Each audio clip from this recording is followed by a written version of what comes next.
But my life is good. Really good. I get to wake up every morning at 5 a.m. and make some soup. It's the best. I love it. I get to lay in a bed by myself all of my life. It's fantastic. You're playing music too loud, right to jail, right away. You're driving too fast, jail. Slow, jail. You're charging too high prices for sweaters, glasses. You right to jail. Where's my burrito? Where's my burrito? Where's my burrito? Oh! Okay, I don't know. Whatever it is, it's not right on the teleprompter. I don't know what that is. I've never seen that. No, there is. We are going to do Sting, yeah. Okay, but yeah, I can't read it. There's no words on it. Okay. Ready? Sure. There's no words there. To play us out. What does that mean? To play us out. Sting is going to do. It's a video. Sting video. What is for credits? I don't know what that means. To play us out. What does that mean? To end the show? Yeah. Yeah. All right, go. In 5, 4, 3. That's tomorrow, and that is it. Okay. In 5, 4, 3. That's tomorrow, and that is it for us today. And we will leave you with a. I can't do it. Okay. We'll do it live. Okay. No. We'll do it live. Fuck it. Do it live. I'll write it, and we'll do it live. Right. Fucking thing sucks. In 5, 4, 3. That's tomorrow, and that is it for us today. I'm Bill O'Reilly. Thanks again for watching. We'll leave you with Sting and a cut off his new album. Take it away. Do it! Just do it! Don't let your dreams be dreams. Yesterday, you said tomorrow. So just do it! Make your dreams come true! Just do it! We obviously didn't communicate clearly. We're here to discuss your surrender, not mine.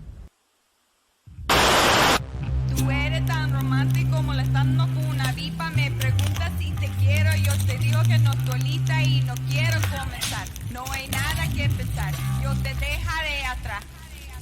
Mientras gano más y más, no estás en mi nivel y tú no eres obligación. No estás motivada y tú aburres mi corazón. Eres un idiota sin inteligencia y razón. Entonces déjame tranquila mientras escriba tu canción. Tú eres tan romántico molestando con una vipa. Me preguntas si te quiero, yo te digo que no estoy lista y no quiero comenzar. No hay nada que pensar, yo te dejaré atrás. Mientras gano más y más, no estás en mi nivel y tú no eres obligación.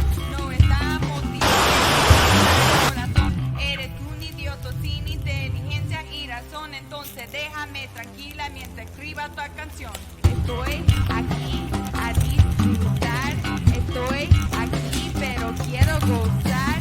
Si quieres a mí pero vamos a bailar. Cintura a cintura, papi, tra, tra, tra. Bailando, gozando y me gusta tomar. Pero no quiero pendejos que no quieren respetar. Déjame pendejo, papi, ya no más. Déjame pendejo, papi, ya no más. Estoy aquí a disfrutar. Estoy aquí pero quiero gozar. Si quieres a mí pero vamos a bailar. Cintura a cintura, papi, tra, tra, tra. Bailando, gozando y me gusta tomar. Pero no quiero pendejos que no quieren respetar. Déjame pendejo, papi, ya no más. Déjame pendejo, papi, ya no más.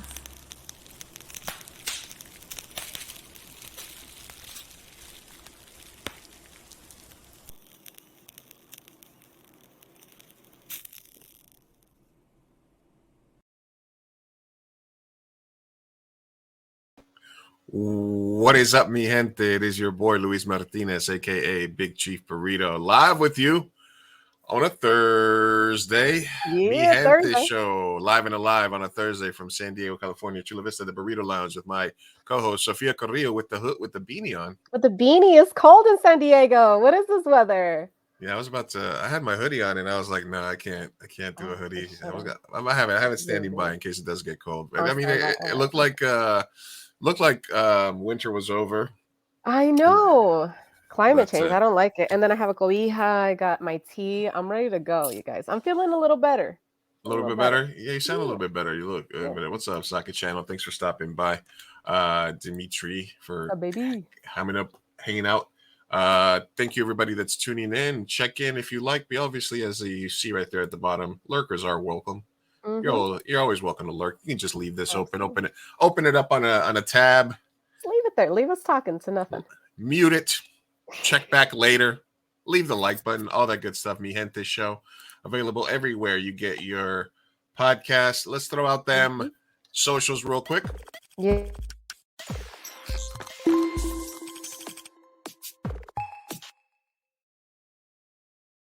At Mi Gente Show, literally everywhere. All right. Everywhere. So today, let's see. Any personal news, Sophia, before we get to our guests? Other than you're feeling a little bit better? I'm feeling a little bit better. It's also kind of a sad day for me just because my little Cookie, she would have been quince. She would have been her quinceañera today. It's her birthday. I know. R.I.P. Cookie. R.I.P. Cookie. Everyone pour one out. Drink one for her. We were supposed to be partying today, but, you know, nature wanted otherwise. So, R.I.P. Forever immortalized in our intro. Absolutely. Okay. Personal news for me what about you? No, I mean, I guess dog related. My how's also he's okay. I give him a bath today. I'm adding some medication because German Shepherds, man, this is why you got to stop fucking breeding so many dogs, and kind of ties into what we're talking about today as well. But man, he was a Craigslist Shepherd, so it means he's been inbred, and so usually they don't have like hip and joint issues until they get older. But he's showing a couple of signs that he might have. So I'm going to have to up my care game and got him on some CBD, got him on some joint medication and some stuff like that. That's coming in the next couple of days because he's a little puppy and he plays around and he thinks he can fly. And then every other day he's showing up limping. And I'm like, I can't take you to the vet every 2 days, man. We ain't bothering like that. What's up? Once we get that Spotify Joe Rogan money, then for there sure. You go. Okay, I'll have a living, but as of right now, man, I got to take care of him. So, you know, as pet parents that we are, it's hard. We need to start claiming dogs. I'm telling you, come on, in our taxes, we are parents to children. Absolutely. But cut to the parents of kids rolling their eyes at us. I know, it's just like, oh, these people. You have no idea what vet bills look like. Okay, they're expensive. If your child is on Medi-Cal, they are free. That's a motherfucker. All right. So let's get on to our main topic and our main guest, Latinx spotlight for today. One of the films that I saw as part of being a curator and selecting comedies for the San Diego Latino Film Festival this last year was called specific. You know, since we were talking about dogs, opened up with this scene of a dog. Actually, I'll show you. I have it right here. Yeah. I opened up with this sort of kind of triggering scene of a pit bull and a little puppy. And it was basically takes place in a universe where these guys are actually protecting animals from animal fighting. So after I got through that and I watched the film, it was really good blend of genres. It was a comedy, but it felt like it had a Western feel. It also had like an action kung fu feel. It blended them very seamlessly. Excuse me. And it was one of my favorite films that I got to program this year. So after meeting this director at the festival, we kept in touch and we wanted to feature him and talk a little bit about his life and his style of cinema. Absolutely. So the director of Chico and Rico, Animal Avengers, joins us this evening. Jose Montesinos, welcome to the stream. Welcome, Jose. Hey, how you guys doing? Doing well. Excited to have you. Yeah, it's great to be here. Thanks for having me. I'm not going to show the whole movie because I don't want us to get copyright claimed by our own guest. As it has happened. It has happened before. It's on YouTube, you know, for people to enjoy. I'm gonna put the link to the film. Hey, what's up, Polly? Hey, it's Polly throwing some shade today, saying he loves Sophia, but me. Love you, Polly. That's how I feel too sometimes. I love his new segment. He has a new segment called Macho Minute. I love that. Have you seen it? So good. Yeah. Anyway, love Polly. Shout out. Shout out, Polly. So I put the link to the movie here in the stream so people can watch it and subscribe to Baby Llama Pictures. But let's jump right into it, Jose. I mean, from bending genres to getting into different sort of film styles and techniques. How long have you been making movies? And was this always a passion? Was it something you realized you had a sort of a gift for later on in life, or what was kind of like the genesis of these types of movies? Oh, wow. So, I mean, yeah, I think I was maybe 10 or 11 when I realized I really wanted to make movies. And back then it was the 80s. So, you couldn't just grab a phone or whatever and make a movie, getting a video camera was like a big deal. So I had a buddy in an acting class and his parents had a video camera. So he was making videos. And so I kind of jumped on with him and then started making videos with him. And eventually I finagled, a parent to, get me a video camera when I was 14. And I just started making nonstop videos and movies. And basically back then it was all about just trying to emulate all the movies that I grew up liking, and I just did that. I kind of learned by doing. But then, el teléfono. Oh, I know. Continue. So like I did go to City College in San Francisco film department for a couple of years when I was like 19, but by then I had already made like a bunch of shorts and stupid music videos and just ridiculous silly things. And so I kind of had a leg up on everybody else. I just didn't know the technical aspect. Back then it was still film. This was the early 90s. It was like 91, 92, so it was still learning on 8mm film, 16mm film, sound on a Nagra, and then through the 90s, I just kept doing it. I don't know what I thought I was going to do. I just kept thinking, I want to make another movie. I want to make another movie. And we did it just guerrilla with our friends, video cameras. We just didn't think about it. We didn't think, oh, we got to make something that we have to sell.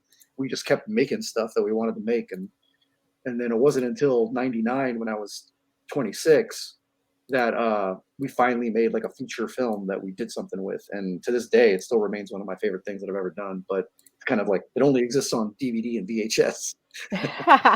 You're sort of dating yourself over here. Hey, I have no shame. I'm gonna be 50 on Sunday, so okay. It's a big. Hey, happy birthday! Yeah, thank you. All right, yeah. Happy birthday. Well, we're not Sophia. She's a young kitten. But yeah, I'll be 46 here in about 10 days. So wow. Oh, hey man, we're pretty. April is full of birthdays. Yeah. Yeah, what are the chances? 6 billion people, 365 days, Sophia. I mean, it's 12 months. 12 months. What are the odds that I would be? What are the odds? So it's cool. So you grew up in I remember myself. I grew up where you still had to use the first Avid machine I saw was in college, and it was the size of my house, Yeah. And then and then early on afterwards you were going to be able to start editing on your laptop or on your PC and stuff like that. So where do you feel your career would be if you had started with some of these, with all of these advantages that filmmakers have today, that they can literally just take their phone out of their pocket and have a 4K camera? That's really impossible to say. I thought about that because like the thing that's weird about that is, I'm glad that all my early stuff is never going to be seen by anybody because most of it was not very good. And so I'm glad I had those years and years of, doing. Are we allowed to curse on here or no? Yeah. Absolutely. Okay. Because I'm trying to edit myself, but it was shit. It was, so I'm glad I had all those years to get all that shit out. And eventually, like, it took me a while to start building like where I was kind of like focused, like what I wanted to do and taking it seriously as opposed to just having fun with it. And so I don't know if it would have been a good thing or a bad thing if I had a YouTube channel when I was 14. I don't know. I kind of shudder to think. Yeah. So you're a writer, director, actor. You kind of do it all. Which one started first? Which one came first? Oh, acting. I thought I wanted to be an actor. Yeah. I really thought that. I took acting classes from a really young age, and I thought that's what I wanted to do. But then I just realized that what I really wanted to do was create the scenarios to act in. And so I wanted to control it. So I wanted to be everything: writer, director, actor, editor. Did that come about because there was a lack of opportunity, or was it just more so something natural that you wanted to become a writer? I didn't really think about the lack of opportunity because I was too busy just doing stuff. Like, I thought, this is great. We have a video camera. We don't have to wait around. We can just make our own stuff. Not really thinking about the fact that no one's going to watch these VHS videos, But when I did, the very few times that I did, try to act in the world, I was on like Nash Bridges is like twice. I was on Nash Bridges twice, and both times I was some kind of criminal. One time in a suit, and one time looking like a gang member. Oh, cool. And I really never, it was funny because I never thought about this kind of stuff, but now in hindsight, I'm like, I guess I just never really, I didn't trip on it. I just was kind of like, this is just how it is. Like, I'm never going to get the chance to do anything. So that's why I think that fueled me to just keep making my own stuff. Yeah. That's nice. awesome. Taking initiative. Latina says, saludos to Jose. Keep on creating. Absolutely. Yes. Will do. So you decided you want to do it all. You want to create. You want to do that. And then you're in the game, but you're also, you've had to sort of have a day job during this time, or have you been able to sort of survive off of this? Again, like, so I get like many creatives. Yeah, so I'm technically like now a working filmmaker. I get hired to, I don't know if you saw any of the demo reels or anything, but I make a lot of TV movies and stuff like that. So I technically work now, but before, like if we're talking through my 20s and 30s, I always had to have some kind of job. You name the job, I've probably done it, but towards the end there in my late 20s and 30s, I was kind of doing like videotaping legal depositions. You guys know what that is? When people have legal depositions, I was the videographer. Soulless corporate world. We've all been there. Yeah. So I was doing that. And then another side job that I was doing that I actually really enjoyed was I was a standardized patient. You guys know what that is? No. What is that? So it's sort of it is an acting job where they basically hire actors to play patients for medical students. And medical students have to go through the process. They have to act out the scenarios. Like so the the Seinfeld episode. Yes, exactly. So they give you a case and you have to know all the symptoms and know how to answer the questions. And then they have to kind of, and they think they're being graded on trying to figure out what's wrong with you. But really what they're being graded on is how they treat you, how they make you feel. And they make you feel comfortable and stuff. It's actually a really great job, and I always thought, is it a well-paid job? Because I'm about to apply here. It actually is not bad. The only problem with it is it's so infrequent, so it's really hard to live off of it.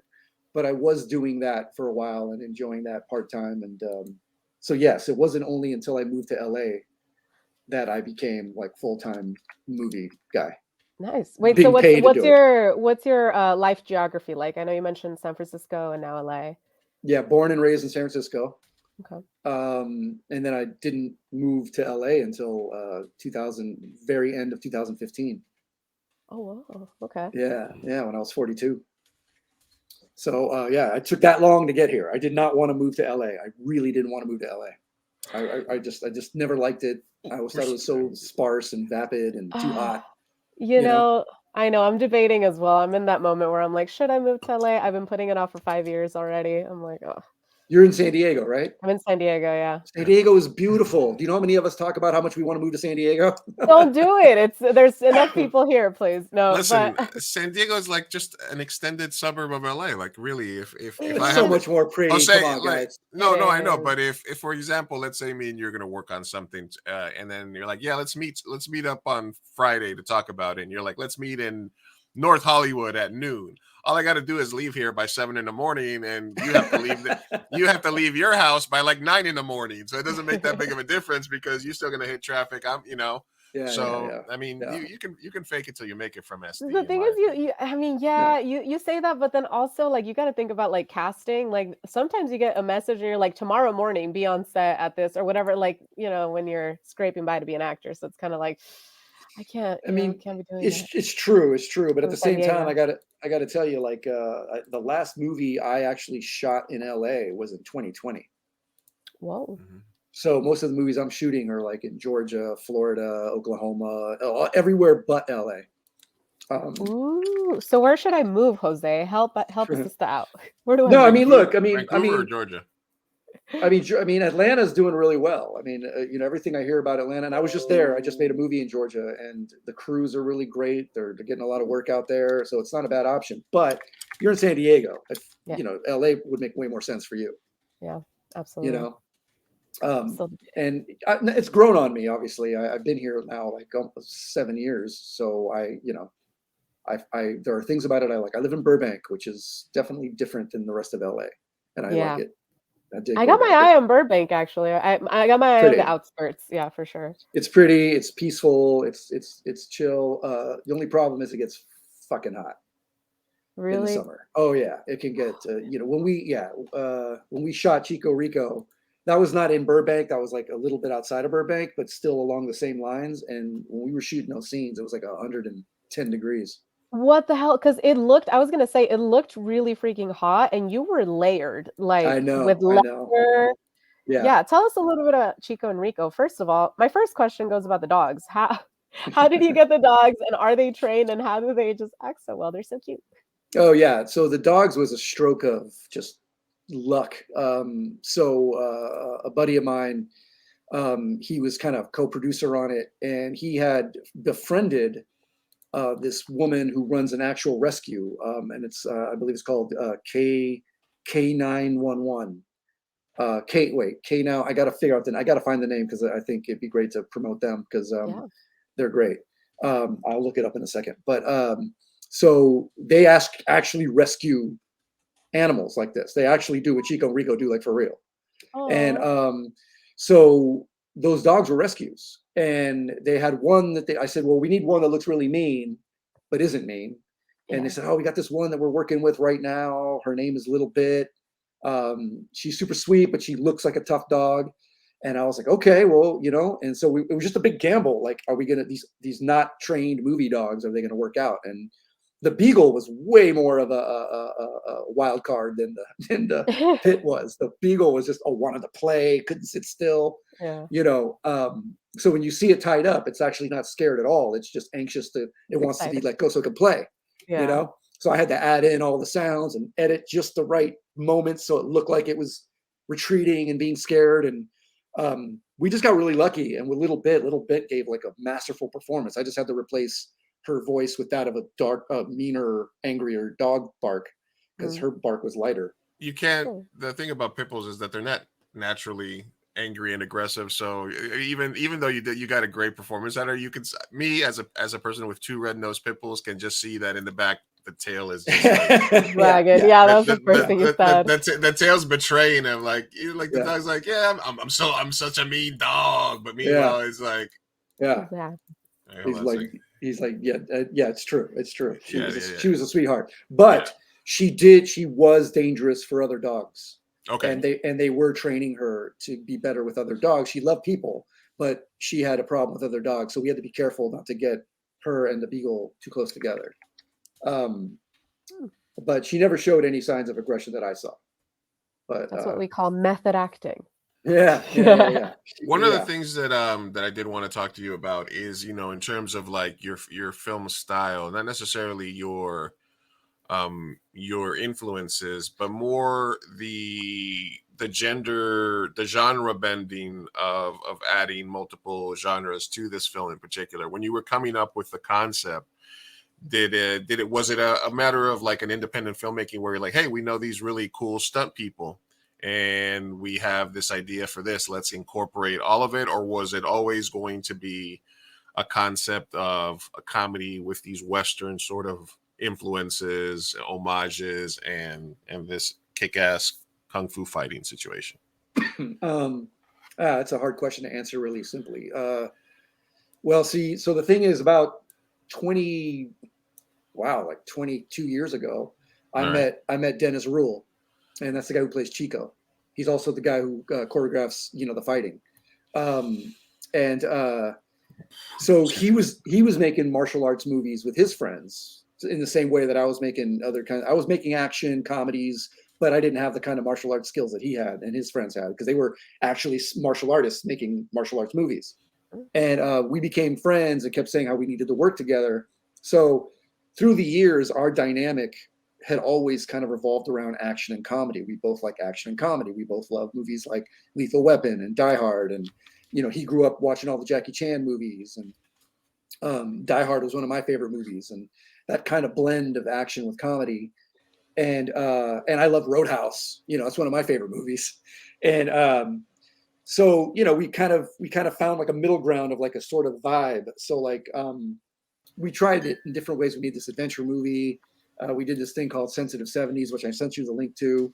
And then Chico Rico was sort of like I've always loved Westerns. And it was sort of like it just all kind of sort of through the years kind of became that. It just kind of turned into that. Like, oh, what if we made a spaghetti Western Latino cowboy rescue animals featuring martial arts comedy action movie? You know what I mean? It just kind of turned into that over time. And because we've been talking about this idea for years before we finally made that proof of concept. But we didn't know if it was going to work. The whole point of the proof of concept was to see if it would work. Like, would we look ridiculous in those outfits? Would it just be stupid? Like all that stuff. We had to figure it out. So that proof of concept was like, oh my God, it works. And we have like a pilot written. We have like a whole series mapped out that we want to get made. They have a mascot chicken named Pollo Bravo that's supposed to be in it. That's always hanging out with them. There's a lot more to the story. We flash back to them as kids with their mother who raised them. Like there's all these things that happen in the series or in the movie that we couldn't do. The proof of concept was literally just pulling together resources.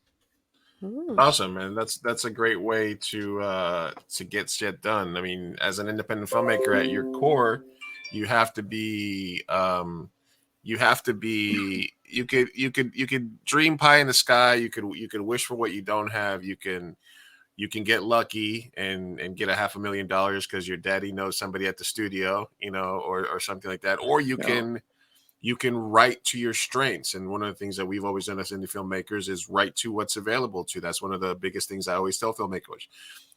Look at the resources that you have. You might have an uncle that has a bodega. You might have an aunt that works on a chicken farm. You might have an uncle with some property in Utah. You have some family in Hawaii, blah, blah, blah, all these other things. People that are cool with you that do stunts, et cetera, et cetera. Write to your resources and make the best possible movie or concept that you can. So the ultimate goal for Chico and Rico is to get in a room, pitch them get your pitch deck going and get this made into a series, right?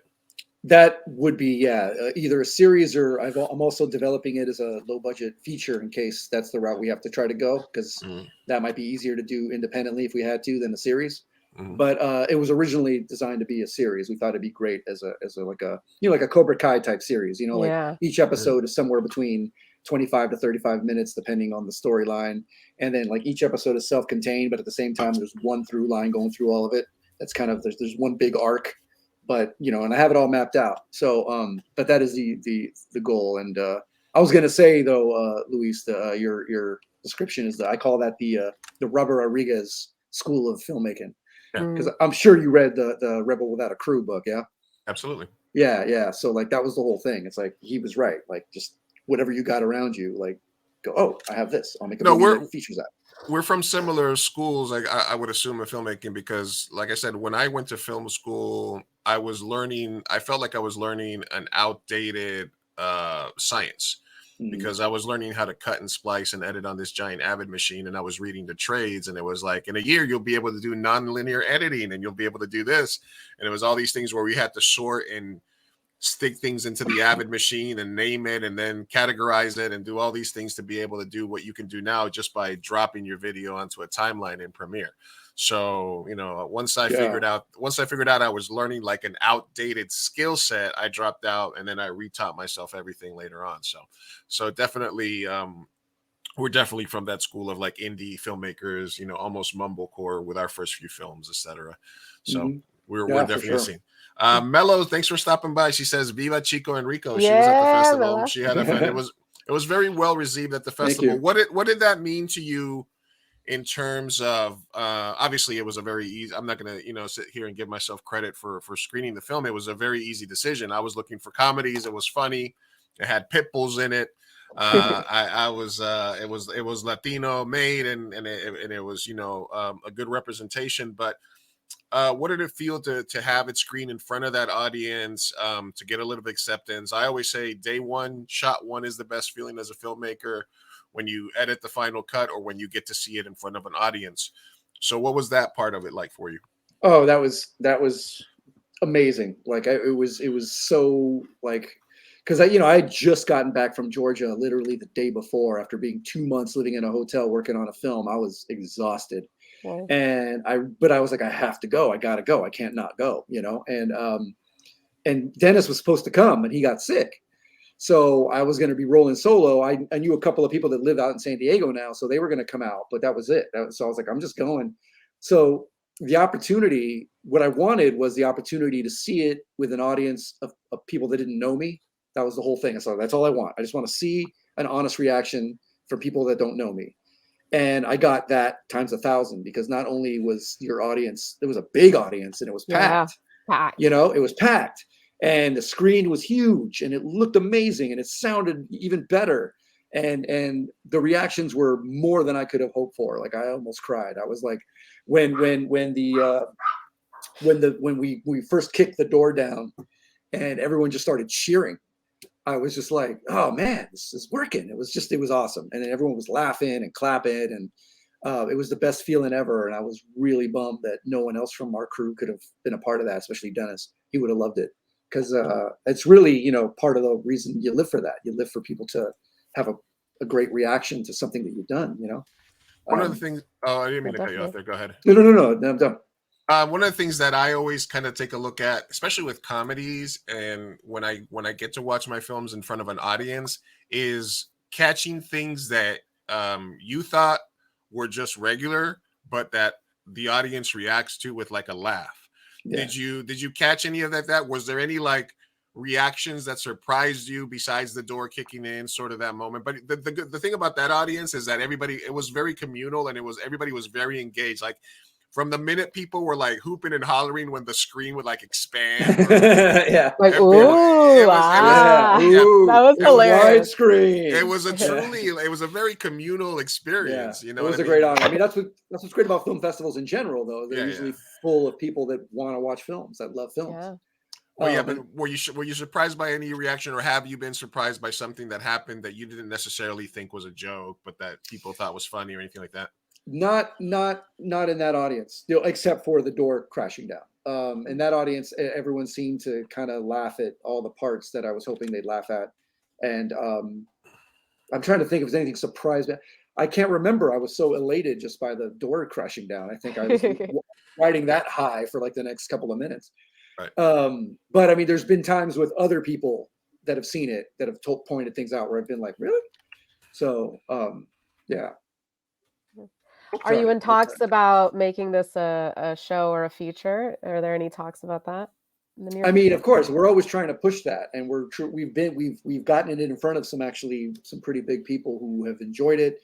But you know how these things often go. They're like, oh, that's great. We're not really looking at something like that right now, but you know, if I think of somebody who would, you know, you get that kind of runaround, or, oh, hey, we're going to send it to so-and-so and see what so-and-so says, or, hey, I know someone who works at HBO, we're going to show it to them. And there's been a lot of that kind of run around, you know, and it's like with anything, you know, like it could be nothing, but it just takes that one right person to go, oh, this is something, you know, I want to do something with. It's just that one right person. And I'm still just waiting for that one right person.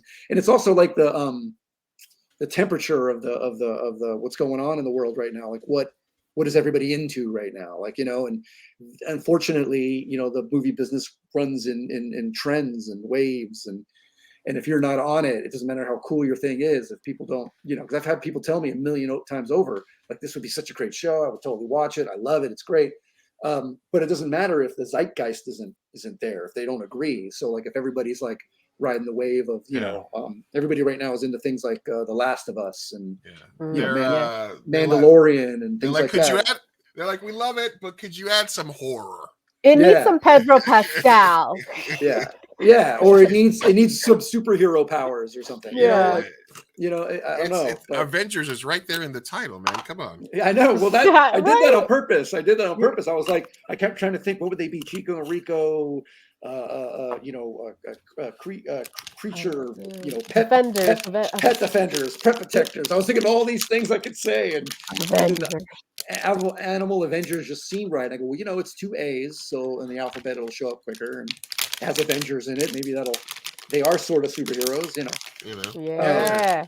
I mean, I would love to hear or learn about, you know, their backstory. Like, did something happen in their formative years that gave them this sort of this ability? There's a John Wick situation going on there. Are they related to like Ace Ventura somehow, where they get their pet powers? You know, like, you know, listen, we get a Jim Carrey. Listen, once you get that 12 episode deal, you hit me up. I'll direct like episode 8 or 9, something, you know, something in between major plot points. We'll do like a backstory episode. Yeah. Okay. Yeah, you bring us in the room. We'll figure that out. Okay. What is the ultimate goal in terms of, like, you know, what if you had to pick sort of your role as a writer, as an actor, a showrunner? What do you think your final form is in terms of Hollywood? Oh man, that's a good question. You know, I've been thinking about this a lot, actually. You know, ultimately, I think I'd like to be a creative producer. I think at the end of the day, as I get older and more tired and sick of people's shit, I feel like it'd be great to be the person that, like, you know, helps develop the idea, has a creative idea, you know, oversees a script, maybe even writes a draft, you know, picks the directors with the projects, you know, and then oversees it, and just kind of like, you know, like a showrunner, basically. I mean, you know, or like, you know, Spielberg to Zemeckis on Back to the Future, you know, because that kind of thing. At the indie level, you know, obviously, you know this, at the indie level, if you're the director, you're creator, you're also the producer, you're also the editor in a lot of cases and stuff like that. Yeah. What I found a lot is, and I've sort of fought back against this, but I'm not doing it so much, is that, you know, because I've produced everything that we've made because I had to, because we were the producers, directors, we produced features, etc., short films, and I used to take it as an insult. They're like, "Oh, you'd be a really good just producer," and I'd be like, but then I wouldn't get to write and say, I wouldn't get to have the written and directed by thing that you know, and things like that. So do you ever have to, like, sort of have that conversation with yourself? I love doing these things, but my skill set or what I'm best at might be this. Yeah, I mean, in a sense, I think that what I really do best is being on set and being a you know, filmmaker. Just, you know, doing the directing, the coming up with the ideas for shots and the, you know, that stuff. I think that's actually what I do best at, because I like editing. I'm a pretty good editor, but I don't love it. I enjoy it. It's when the movie comes to life. And sometimes I'll do side gigs just editing other movies for money. But I don't love that. What I love about it is you work from home, you make your own schedule. I mean, that's what I love about it. But and also, you know, see the movie come together. But, you know, it's technical, and you got to, like, people are barking at you, and it's kind of obnoxious sometimes. But I think as I get older and I let go of this idea that, you know, I have to have, you know, written and directed by on the screen all the time, I feel like being able to have say in how the movie goes, but not have to be the one doing all the grunt work, and then get to be up on the beach and people call me and go, "Hey, Jose, just do this," and then I hang up, and then Yeah. You know, that idea becomes more and more appealing to me as time goes on. You know, but I would be a nice executive producer. I would be like a creative one. I'd be helpful. I want the movies to be good, and I wouldn't want to be the way a lot of the people that I've had to deal with are, where they don't care. It's just the bottom line, you know? Yeah. So I think I answered your question, but like, I mean, I still want to make, how about this, Luis? I still want to make I want to make at least one undeniably good movie. I want to make one really undeniably good movie. And when I say undeniably good, I mean, not everyone's going to like it because not everybody likes everything. But I just mean, it's just, I did what I could and it's as good as it can be for what it's trying to be. And all the pieces are there, cinematography, sound, music, acting, writing, it's all there. And people watch it and go, that was great. I would love to have one, you know? Do you have that in mind of what that one is going to be? I have a couple of ideas of what it could be, but I don't know. And it could be a feature version of Chico and Rico. I mean, you know, it could be that. It could be the series. It could be I have an idea for a werewolf movie, you know. I have an idea for a Western, you know. It could be one of those, or, you know. So that's, you know, what I would love to do before I leave that what do you call it? Leave that category of where I'm at. Then I'd feel good about getting old and dying. You're like, then I'd be ready. Yeah. All right, cool. That's awesome. I'm really excited to see where your career takes you. I feel like I did watch all your reels and you are incredibly layered. Like, you have a drama thriller, you have a comedy and action. It's like, you've done so much. One of the main questions is like, you do the fighting in this film and in all of your other films. It was so seamless and so good. Like, are you formally trained? So yes, but not to the degree that, say, that Dennis and a lot of those other guys who are in the movies that you see, the stunt guys, those guys are like, they dedicated a big chunk of their lives to martial arts. So I don't want to take away and say I'm anywhere near where they're at. But since I was a kid, I have trained. I've done different styles. I've done Muay Thai. I've done karate. I've done jujitsu. I've done boxing. I've dabbled in all of it, you know, throughout my life. And in times of my life, I was taking it pretty seriously, but not, again, I was never dedicated, disciplined the way these other guys are.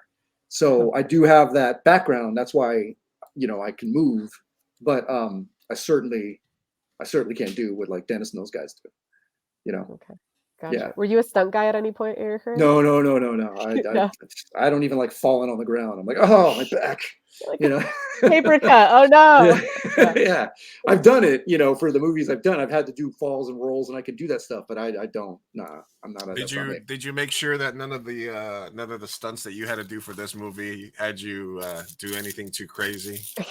Well, here's the thing. So, if you watch like the Rico style of fighting in the short, it was born of two things: character and pain. So I have a chronic pinched nerve in my neck, and it flares up every once in a while. And when it flares up, it's really bad. So I had to come up with a fighting style that wouldn't aggravate that, but also would. So I decided, what if Rico has a very stoic kind of like, you know, staccato way of fighting to contrast? Chico's very fluid, spinny, fancy, more dynamic form of fighting. We could be a contrast, and visually it would work. And then, so it was kind of born of that. So that's why Rico fights that way. So yes, I sort of designed it that I didn't have to like totally like hurt myself. However, in the feature script, Rico gets the shit kicked out of him and has to take all kinds of falls and hits. So there's that. But you're gonna cast somebody for that, right? At that point, yeah. Or do you want to still be like, you could be like a mentor? It all depends. It really all depends. I'm open to both. I've kind of like decided wherever fate takes us. If fate decides that there's another actor that would be better suited at the time we do it for all kinds of reasons, I don't mind just being behind the camera. I really don't. But if for whatever reason it kind of flows and it makes sense for me to do it, I'll do it. You know, I think it's a character. It's one of the few characters. I don't act anymore, but it's one of the few characters I would do it for. Yeah, you should. I liked it as Yurko. Oh, thank you. Yeah, but we don't want him to throw his back out. I got a few more Get years it in me, done, dude. double. We'll make it Don't- work. It's Don't Hollywood, write me off baby. yet. I got a few more years. I'm just saying, Listen, we are live here talking with Jose Montesinos of Rico and Chico Animal Adventures. I put the link to the film in the chat. I will relink it as well so that people can watch it. Make sure you guys go sub to. Talk to me about Baby Llama. Where did that come from? Because as our company is called 2 a.m. Burrito, I am drawn to companies with weird names. As Alexandra joins us from Centro America. Hi, Alexandra. Thank you for joining us. Hello. Big Chief Burrito. I love that. Where did 2 a.m. Baby Llama burrito, come? you said, right? 2 a.m. burrito. Yeah, it's a time and a place. It's a San Diego thing. No, I get it. After getting out of the club, you're hungry. I got you. Yeah. So Baby Llama, that's a funny story. So I got a really old friend who I know actually from film school back in the early 90s, who I'm still friends with. His name is Miguel. And he used to tell me stories about growing up in San Francisco in the hood when he was, he's like a decade older than me. So he's a generation ahead. So he would tell me all the stories about like the cholos and all that stuff. And they all had nicknames for each other. And his nickname was Big Time Emmett. He was big time because his father owned a butcher shop. So they would call him, "Oh, you're big time, Holmes." He's like, "Oh, I'm Big Time Emmett," But he had a buddy named Baby Llama. And I don't know why he was called Baby Llama, but that was his buddy's name, Baby Llama. And I thought, oh my God, I love that, Baby Llama. And it just stuck with me through the years of like, one of these days I'm going to do something with Baby Llama, And then when I decided to make an LLC, I went, what if I called it Baby Llama Pictures? That's awesome. Because it has a double meaning, right? It's like pictures of baby llamas, but it's Baby Llama Pictures. So, and I love llamas, and my father's Peruvian. It just made sense. Yeah. And so that's kind of how that happened. So, Peruano. Yeah, my father's Peruano. Yeah. Nice. Yeah. Are you full Peruvian or? No, my mother was from El Salvador. Salvadorian Peruvian. All right. Yeah. Yeah. What about you? What about you guys? Full Mexican. Full in both? No. No. I'm Colombo Uruguayo, Colombia, Uruguay. Nice. Yeah, Uruguay. That's close to Peru. Yeah. No, I've my father was a musician, and sorry. So I've actually lived in Peru and traveled up and down from no way. Uruguay to Colombia back when I was a young kid. So I am familiar. That's great. And also my youth soccer team, when I was playing in Queens in New York in the 80s, was called Inca Peru, because we had Inca Cola as our sponsor. Nice. So, I love me an Inca Cola. Yeah, that's underrated. If you find yourself a nice cold Inca Cola, do that. There's actually some pretty good Peruvian restaurants in San Diego. Actually. Are there? Yeah, okay. There's a couple of really high-rated Peruvian restaurants. Next time you're in town, man, we're gonna. I just went to a Peruvian place called Puerto 27 in the Bay Area because I went to visit my family and stuff, and I had ají de gallina. It was pretty good. Nice. Yeah. We are live, guys, talking with Mr. Jose Montesinos. His film, Chico and Rico Animal Avengers, was a big hit at the festival this year. Make sure that you check out the link and check it out. Follow him. You can also follow him on Instagram. We tagged him in our post today, so you can go find him. Baby Llama Pictures, etc., expecting big things coming out of him in the coming years. So, Sophia, did you have anything else before we get to our bit with our guests? We have a bracket bit? No, I think we can jump into it. We can jump. We do have a bracket. Let's do it. All right. And then I think Rosa's going to be joining us in a little bit, and then we'll let you go. We know we wanted to get out of here like around 8 p.m. Yeah, I can hang for a little bit. You're good. If it goes a little over, I can go a little like maybe 8:15. Yeah, good. That's what we like to. That's what we like to hear. Like to hear. I can't quit you. That's what the people say. All right, but the thing about the bracket bit is I put it here somewhere. And what is that? What is a bracket bit? What are you guys talking about? You're gonna know. You will find out, Jose. All right, guys. I have to go to our branding here. Give me 1 second. We're gonna change the branding here. All right. Jose, we like to do something with our guests. Rosa is joining us in a couple of seconds. Actually, Rosa, let me see. We'll bring Rosa on while we're doing this, guys. Rosa Parra is our brand new entertainment correspondent. She is an official member of the Mi Gente Show crew. She is a movie reviewer.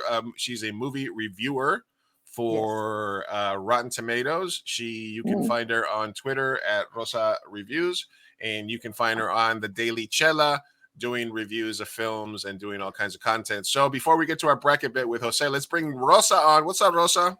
Rosa. Hey. Welcome. Thank you. Rosa, did you get a chance? Did you get a chance to watch the film earlier today that we talked about? I did. Yes, I watched it a couple hours ago and quite enjoyed it. Thank you so much for sending it over. So Jose, yeah, because Rosa is our official movie reviewer and entertainment, Rosa will now give us a quick review of your film live. Yeah. Oh, no way. Wow. Oh no. Oh no. Take it away. Take it away, Rosa. Oh my, the pressure now. You know what? If I'm being completely honest, which I always am, I ended the film thinking Jose should be directing the prequels to the John Wick franchise. We just saw a trailer for like the Continental and all that, and yeah, we know we're gonna get other franchises out there that are gonna be in the same world as John Wick. This is wonderfully directed. All these action sequences are great. Definitely like top tier level. So I'm like, you know what? I can see him directing one of those prequels or whatever they decide to make. So that's my 2 cents. Wow, hey, thank you so much. I really appreciate that. That's like Nick Cage would say, that's high praise. That's high praise. That's high praise. Don't silence me, haircut. All right. All right. Thank you, Rosa, for stopping by. No. Bye, Rosa. No, I'm just kidding. Rosa's gonna be hanging around with us. Rosa's gonna be hanging around with us, but Rosa, you're just in time because we're about to put Mr. Jose through something that we like to call. Wait for it.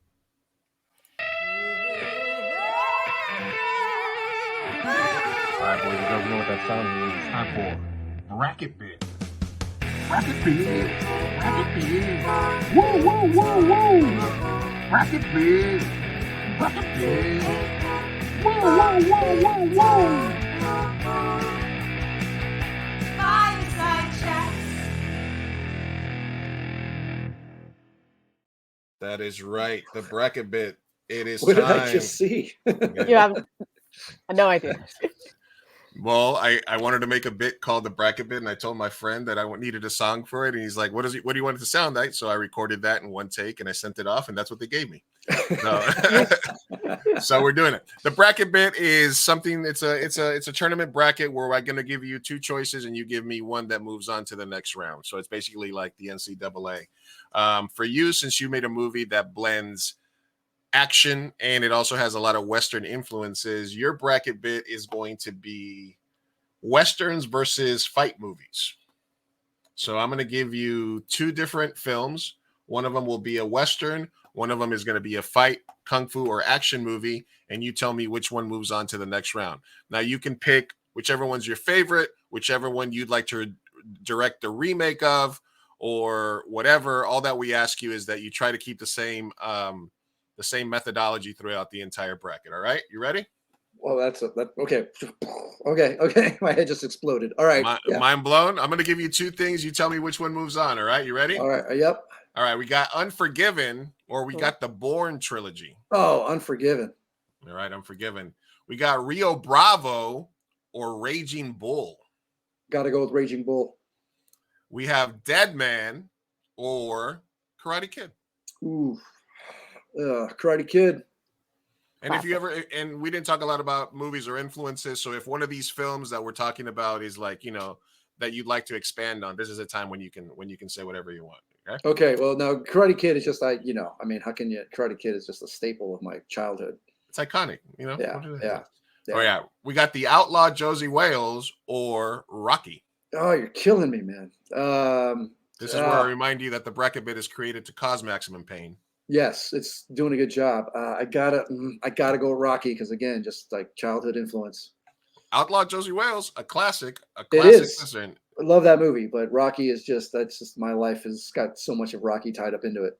All right, Legends of the Fall or Warrior. Oh, huh. Warrior's the one with Tom Hardy, yeah? Yeah. That's an interesting choice because I really like Nick Nolte in that movie. But Legends of the Fall was really epic. Grand scale. Grand big scale. scale. Yeah, and it was dramatic, and it was like, it was kind of like a drama western. It was, Brad Pitt's hair was epic. Peak Brad Pitt at his dreamiest. It's true. It's true. I have to say Legends of the Fall. It's got Anthony Hopkins in it, Yeah, absolutely. No wrong choices there. Red River or The Wrestler? The Wrestler. Tombstone or IP Man? Oh, Ip Man. Ip Man's cool. That's Donnie Yen. I got to go with Tombstone, though. That's more part of my youth. All right. We got The Raid or High Noon? Oh. I'm going to go with The Raid because even though like I have problems with that movie, but what The Raid managed to do for martial arts cinema in the American, culture was very, very helpful. Yeah, absolutely. You know what I would put in here is the scene from damn it, I forgot the movie right now. Spike Lee remade it and he shouldn't have. Old Boy. Old Boy, the original Old Boy, the original those fighting scenes were actually pretty. Oh pretty yeah, good. Oh man, that changed my life. That's a sequence. All right, we got True Grit, the original and the remake playing together, or Rumble in the Bronx. Oh, that's tough because Rumble in the Bronx was Jackie Chan's first movie here in America, and that meant a lot back when it happened. Oh. But the True Grit, old and new, I mean, they're just classic Western stories that are both great in their own way, both versions.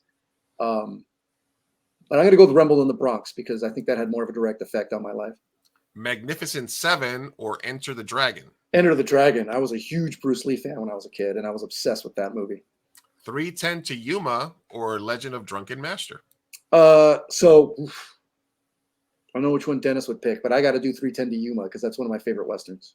Drunken Master is such a classic, though. It is, but 3:10 to Yuma is dope as hell. It's such a great. You already got some Jackie Chan up here, but that was new Jackie Chan versus classic Chan. So. I got Jackie Chan and Enter the Dragon. Right. The Good, the Bad, and the Ugly, or Never Back Down? Oh, The Good, the Bad, and the Ugly, 1000%. Butch Cassidy and the Sundance Kid, or The Matrix?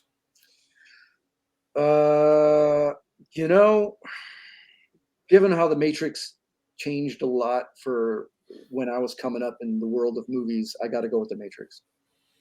Shane or Kill Bill? I got to go with Kill Bill. That had more of an influence on me than Shane. The Searchers or Crouching Tiger, Hidden Dragon? Crouching Tiger, Hidden Dragon. Again, that had a big influence on movies and how martial arts were depicted. And closing out the first round, The Wild Bunch or Creed? Oh, wow, how do you pick your choices? It's such an odd combo. Yeah. Well, The Wild Bunch. It's just so much more of a classic, iconic movie. I like Creed. The first Creed's actually pretty good. Oh man, the first Creed is the first Creed is so good. I had to immediately watch it again after watching Creed 3. I haven't seen Creed 3. Is that? It's okay. It's good. It's different, but it makes you want to watch Creed 1 again. Right. All right, moving on. Unforgiven or Raging Bull? Oh, we have to narrow this down. Yep. There can only be one. There can only be one. This is an interesting exercise, Luis. You're gonna have to explain to me what your purpose is with it when we're done here. Alexandra, who's been Alexandra. It's gotta This is where I remind you. It's painful. The goal of the bracket bit is to cause maximum pain. You are the rat. My maze. I create it. You solve it. It feeds my evil Lou side. Okay. And it's entertaining as hell. That's entertaining. All right. We got Unforgiven and Raging Bull. I gotta go Unforgiven. That's a classic. It's a classic. Karate Kid. It's one of my all-time favorite movies. It's my favorite Western, for sure. Clint Eastwood has to make the top 4 somehow. Karate Kid or Rocky? Oh, that's hard. You said both of these was because of your youth. Yes. I just can't. I guess if I'm going to say that one movie had more, like when I think about, like sometimes when I'm going through a really tough time, I go back and I watch the scene. Is it round 14 of Rocky? Is that the scene where he like gets knocked down and you think he's out, but then he gets back up and Creed is like, "Fuck, you got back up." Is it when it's like that? That gets me still. So based on, but I love Cobra Kai and I love Karate Kid, but based on that alone, I got to go with Rocky. All right, let me ask you this. This is a side question here. They're both directed by the same person, by the way, John G. Alverton. Oh. If you're looking at Rocky and you have the entire Rocky franchise, including Creed, or you're looking at Karate Kid and you're including Cobra Kai and all the sequels, as a franchise, if you had a chance to direct an episode in a new series based on one of those, which one would you take? Oh. I mean, I've always thought that I would be a great director for Cobra Kai. What? Yeah. So you go with the Karate Kid. So Rocky wins, but if you had to go work on one, it probably. I think Rocky's done. I think you should leave Rocky alone. Although you could do more with the Cobra Kai world. So okay, yeah, that makes sense. Yeah. All right, Legends of the Fall or The Wrestler? The Wrestler. I think that's a powerful film. Tombstone or The Raid? Tombstone. Val Kilmer. Have you seen Tombstone? No, I have not. Sorry. You got to watch it. You got to watch that. List as we watch that, and you got to watch Unforgiven. Wyatt Earp is my friend.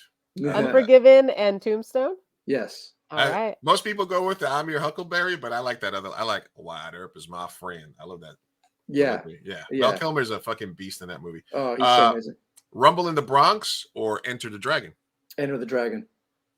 No hesitation. Enter the Dragon. Right. 3:10 to Yuma or The Good, the Bad, and the Ugly? Oh, that's a fucking tough one. That's tough because everyone would say you got to pick Good, Bad, and the Ugly because it's classic and the theme and the influential. Well, listen, a lot of people would a lot of people in this seeing your movies, they would be like, how did Shane not make it through or something, or the Wild Bunch, because you have a ton of Western influence, obviously. The Wild Bunch did make it through. I'm just saying, in terms of Yeah. No, you're right. Josie Wales. You're right. I mean, it's a tough choice but those are two Westerns though. And I think I'm going to pick 3:10 to Yuma because it's more, if I was going to make a movie, it probably would be more like that than it would be like Good, the Bad. Well, I don't know. I just, that ending in 3:10 to Yuma, you've seen it obviously, Luis. Yeah. That ending, that final shootout with just the sound of the train going shroom, shroom, shroom, shroom, shroom, shroom. It's a classic. You can't make a choice. I would say The Good, the Bad, and the Ugly is one of the most iconic scores of all time, obviously. So that's kind of what it has going for it. But 3:10 to Yuma is another, two Westerns. What are you gonna do? All right, we got two fight movies here. We got The Matrix and Kill Bill. I think for my money, I'm gonna go with Kill Bill. Because that's more of more my speed. Just like the way he blended all those things, I thought was really cool. Tarantino gets one through. Crouching Tiger, Hidden Dragon, or The Wild Bunch? I'm going to go with The Wild Bunch. All right, it only gets more painful here. We're down to our final 8. We got Unforgiven or Rocky? For fuck's sakes. This could be the final based on what I've been hearing from you so far. If we're going to go with movie that I just have the utmost, I mean, I have a DVD tower, and on that DVD tower, movies that I see are the most is my favorites, most rewatchable. Both Rocky and Unforgiven are in that DVD tower. Well, then that negates what I usually tell people is like, if I usually ask them well, okay, if you had to go watch a movie right now after this podcast, you had to go watch a movie with somebody, which one would you pop in? But you might do both back to back. I would do both. I would do both. God damn it. I can't do it, man. It's like asking me to pick one of my favorite children, I can't. You can always ask Sophia and Rosa for their opinions as well. They're here. Can I? Yeah, I don't know how much help I can be on this one, but I'll try my best. But you haven't seen Unforgiven, so how can Sophia give an opinion? So no, Rosa, do you have an opinion on these two films? I have an opinion on you. You're so evil. Yes. Thank you. Yes, Thank you, Rosa. that. We all agree. I'm trying not to smile. Whenever somebody cringes, I'm like, don't smile too much. Rosa, do you have an opinion on Rocky versus Unforgiven? Oh man, I mean, I've seen both films. It's been a while though. Oh man. Yeah, see, it's hard. Yeah, I think a lot has to do with whatever genre you prefer at the end of the day. You know what I would my perspective, it would be the thing about Rocky that would put it over the top for me is how it was made and Sylvester's story of getting Rocky made. Because at its core, Unforgiven was a movie that that a Hollywood star was able to make exactly the way they wanted because they were a Hollywood star, and Rocky was made by somebody who was breaking into the industry. It was an underdog story in every sense of the word. Yeah. I know you're right about that. The thing about Unforgiven, the way I look at it is like, if I was going to want to make one of those movies, I would have wanted to make Unforgiven. Yeah.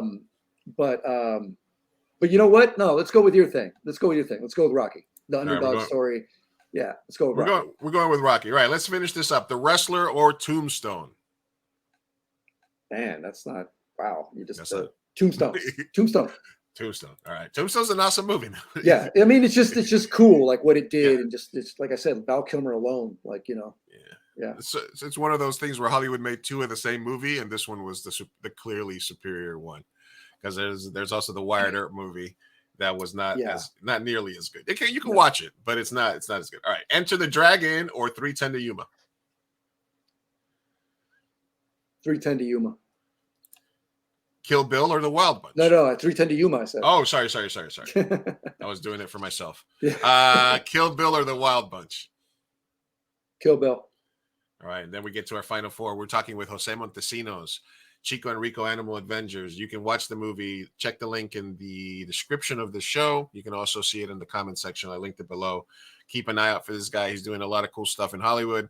Hopefully we can get this movie made. So Sophia can pay. I think Sophia would play a great animal abuser. She's got the face. What? For it, right? Shut up. She looks like a lady. She was a lady that gets shelter dogs and then abuses in her house, and then you guys have to go like beat her up or something. Yeah, no? I mean, no, she looks more like a mean girl. No, she looks more like the lady who just puts turtleneck sweaters on her dogs and they're too tight. Yeah. And the dogs don't like it. And they're complaining to Rico that these sweaters are too tight.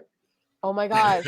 Write it up. Please write it. I will be that lady. We'll get it. All right, we got the final four. We're putting Jose through the bracket bit pain. This is torture. All right, we got the final four. It's not going to be an easy one, but we got Rocky and we got Tombstone. Got to go Rocky. Yeah, we spent a lot of time arguing for Rocky. Rocky's a classic in this. 3:10 or Kill Bill? 3:10. All right, and that leaves us the inevitable. Yeah, this is an easy choice. Rocky. Yeah. Yeah, I fear the final for Rocky was right here against Unforgiven. Yeah. Once people start talking, I just put all the movies that are the best in my mind, and I look at lists and I see top fighting movies, and then I add a couple here and there and I mix it up. But like I said, it's just to sort of play with people and just see where their emotion takes them based of like genre and emotion. So you did a great job, man, getting through that. Thanks. Yeah. That was interesting. Wow. Another successful bracket bid excursion. Rosa's been through it twice. Sophia's been through it. Alexandra's been through it. So it happens. We like to do it. Well, Jose, we're going to be moving on to other topics and stuff. I know you had an extra couple of 15 minutes that you could have hung out with us. So I do want to thank you again for taking the time to talk to us about your film, about your life and your thoughts on Simina. You're always welcome to come by. If you just want to come hang out, just let us know when we'll book you to come on. But keep an eye out, go watch the movie, keep up with them, follow them. We tag them in all our social media posts, so make sure you guys are following. Please spread the word. Share the link to Chico and Rico. The more people that see it, the better chance we have of getting it made. Absolutely, man. Give it a rating, give it a like, all that good stuff. So now you guys go on and do what? You guys talk about like. Well, Rosa's here to talk about. We're going to talk about the HBO Max thing. We're going to talk about the J-Lo trailer, and we're going to just basically react to news and cultures. You're welcome to hang out if you don't got nothing to do, man. But I do got to go. We do the interview, and now we're just going to be live streaming. React Andy's here talking about stuff and podcasting. Sounds fun. Well, hey, thank you guys so much for having me on. This is actually a really cool thing you guys are doing. It's a lot of fun, and that was fun. I mean, thank you so much, Jose. Appreciate it. It was a pleasure meeting you at the festival this year, man. Yes, thank you so much for having me. I'm telling you, it was one of the best experiences I've had. So thank you. Hopefully we'll get to work with you sometime, and you have a great rest of your evening, man. Yes, thank you guys. See you soon. Bye. Bye. All right. That was Jose Montesinos. That was Jose Montesinos with an S. Montesinos. Like vecinos. What's up, Rosa? What's new in the world of entertainment today? I don't know how you get guests on here after you torture them.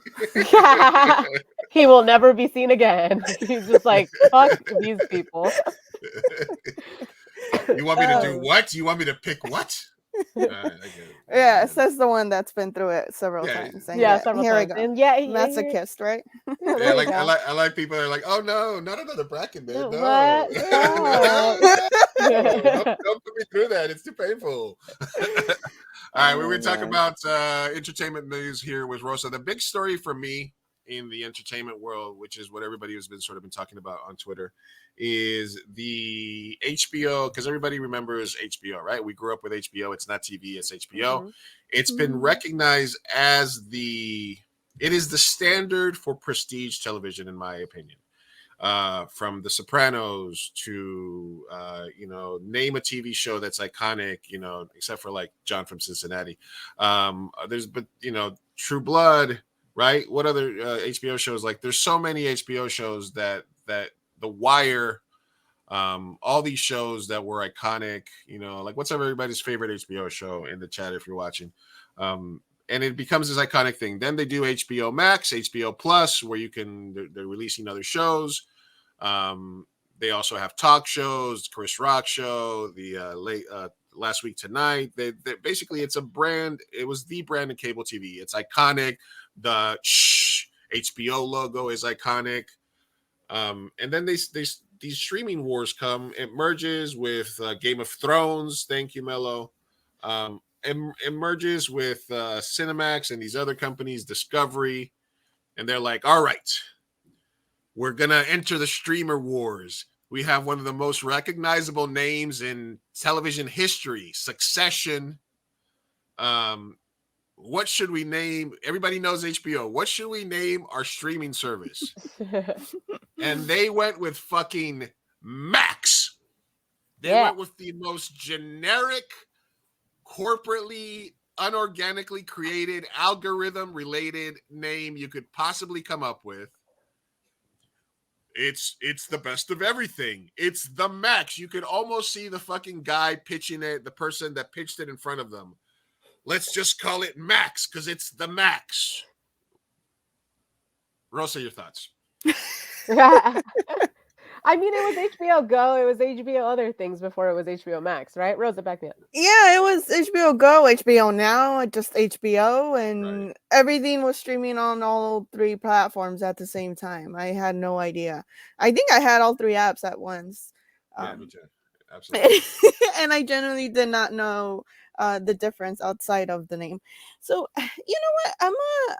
I may be on the unpopular side of things. I generally don't think, I know a lot of people are making a big deal out of the name just Max, and I understand how taking the HBO aspect out of it can be confusing to some people, but honestly, I don't think it's gonna make that much of a difference.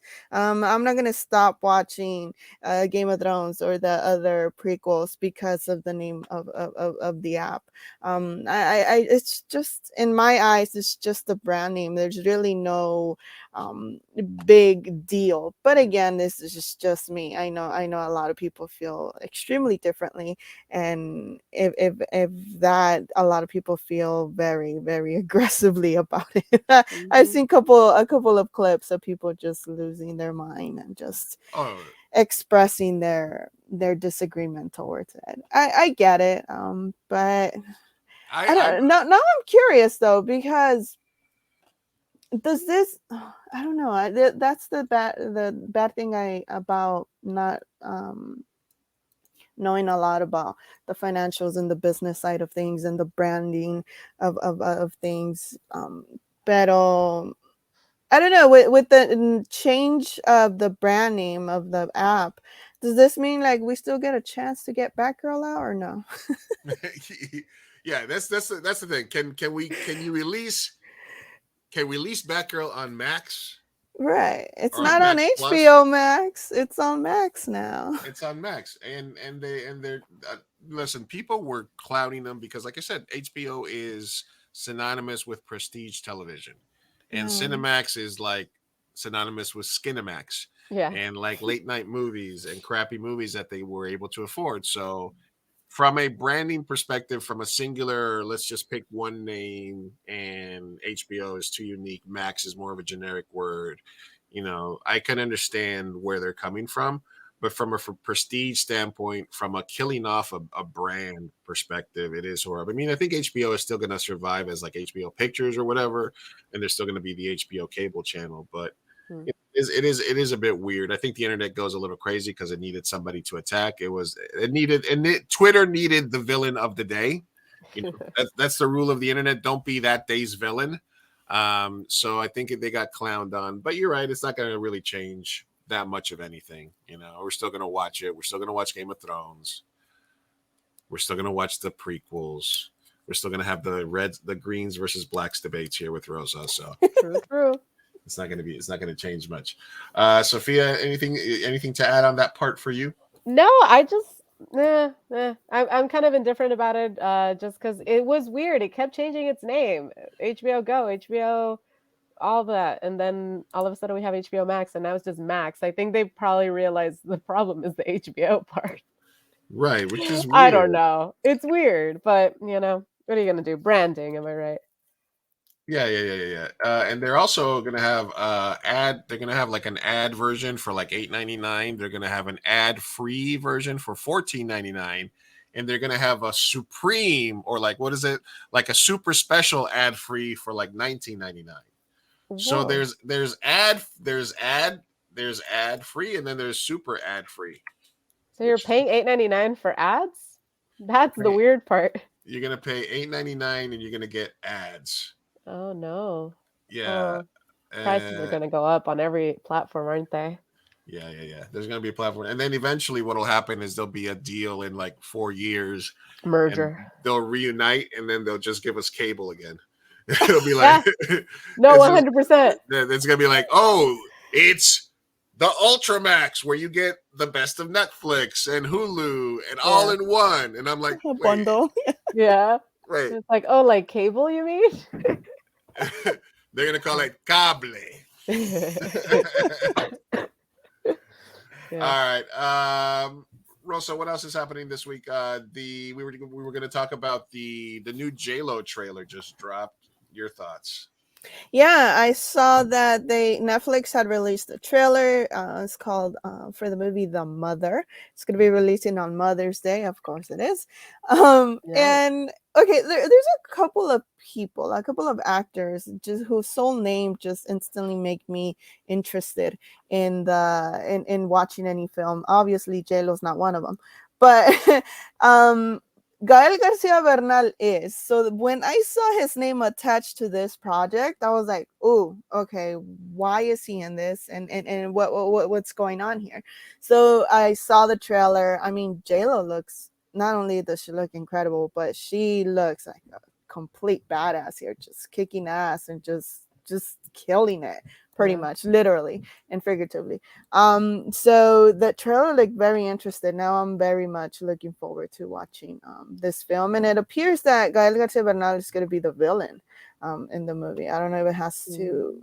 I don't know if he's going to be like I don't know if it was a narco. I don't know. He had this demeanor of being like either the leader of a gang or something like that. But it's Gael. I don't think that man can do anything wrong. So no, he can do no wrong. It's great. Yeah. He can do anything, He can just stand there and like just stare at the camera, and I'll be like, oh, this is so good.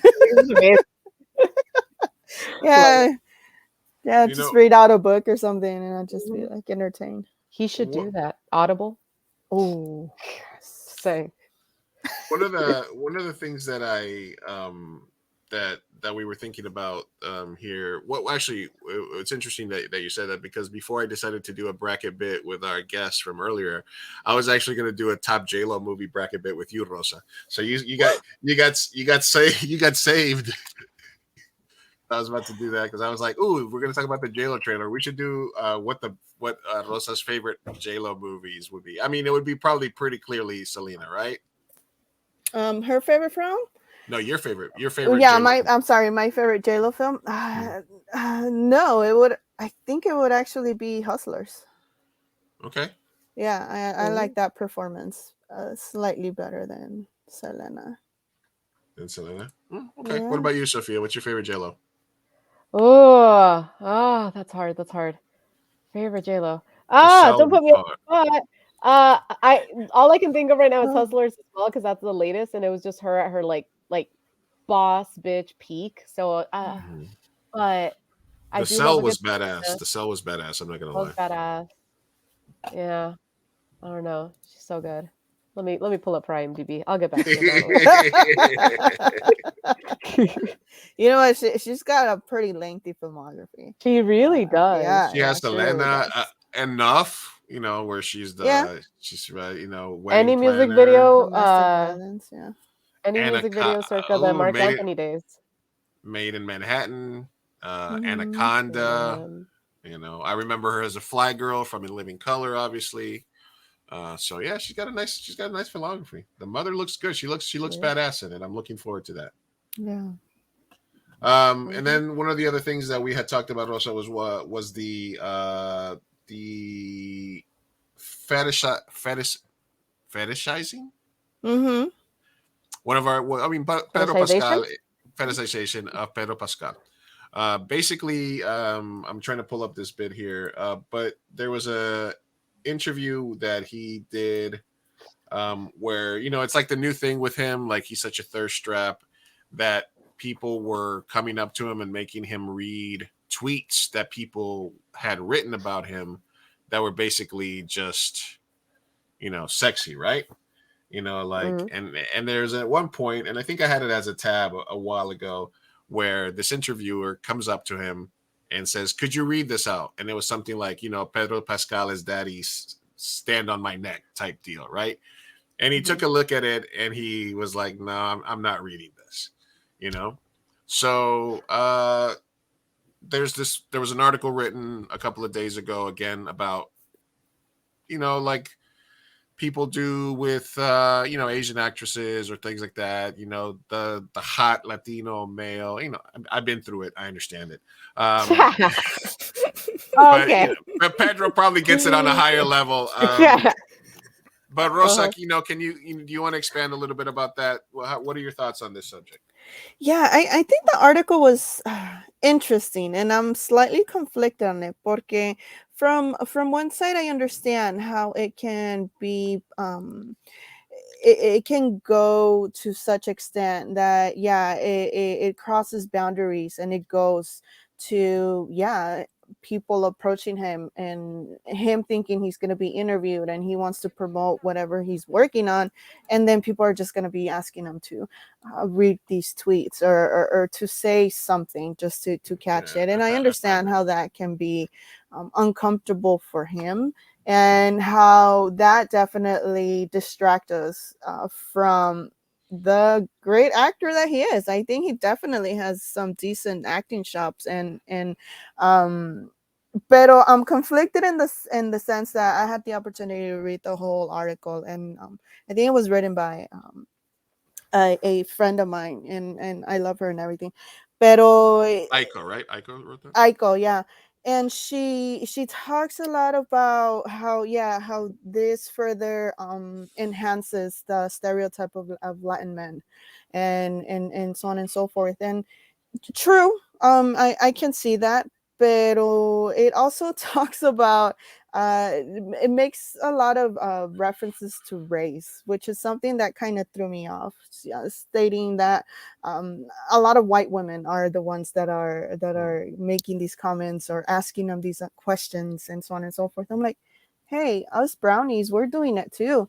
We should all be taking a little bit more accountability for all of this. We're perhaps like like incentivizing it to some extent. So don't just like hyper focus it on one specific race, because it's a broad general, like it's many of us. It's not just, and I mean, yeah. And of course I admit that I can do that. I mean, I do it a little bit more with Oscar Isaac.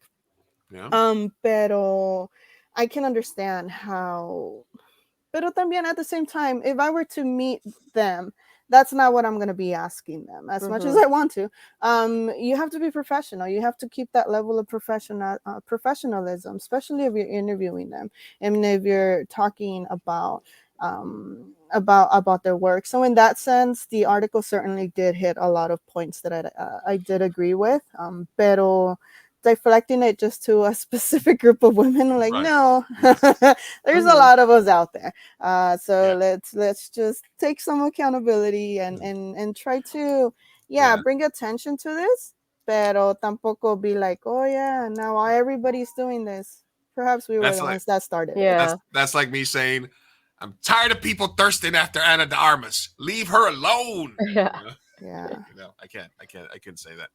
All these white dudes thirsting after Ana de Armas. Stop it. No, and then no need to make it a racial issue also, because then we also don't want to, necessarily be the desexualized. Like, if we're going to go about race, you don't want to over-sexualize people, but you also, if they're hot, you should be able to comment on it. White guys get it too. Everyone gets the thirst when you're a celebrity to a certain extent. So I don't know, the whole focusing on like white women are, it's kind, I don't know, it seems odd to me. I feel like everyone is doing it and we should all just be professional. If you ever meet him, don't be disrespectful.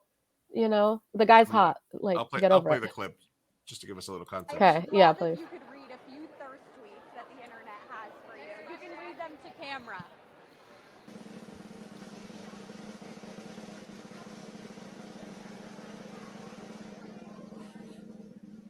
And at this point, he's like, No.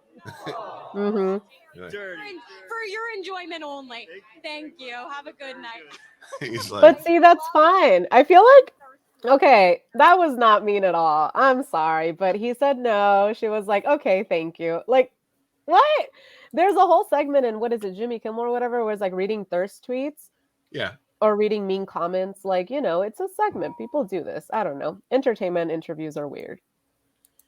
Yeah, I understand, but it is like Rosa said, in my opinion, you're there to promote. Yes, you can have a little fun. Like we've all seen, there's been an uptick in cringe interview red carpet, I think, recently. I think that, if you agree, I mean, there's been a couple, like I know that they interviewed that guy from Euphoria and there was like a cringe interview of him.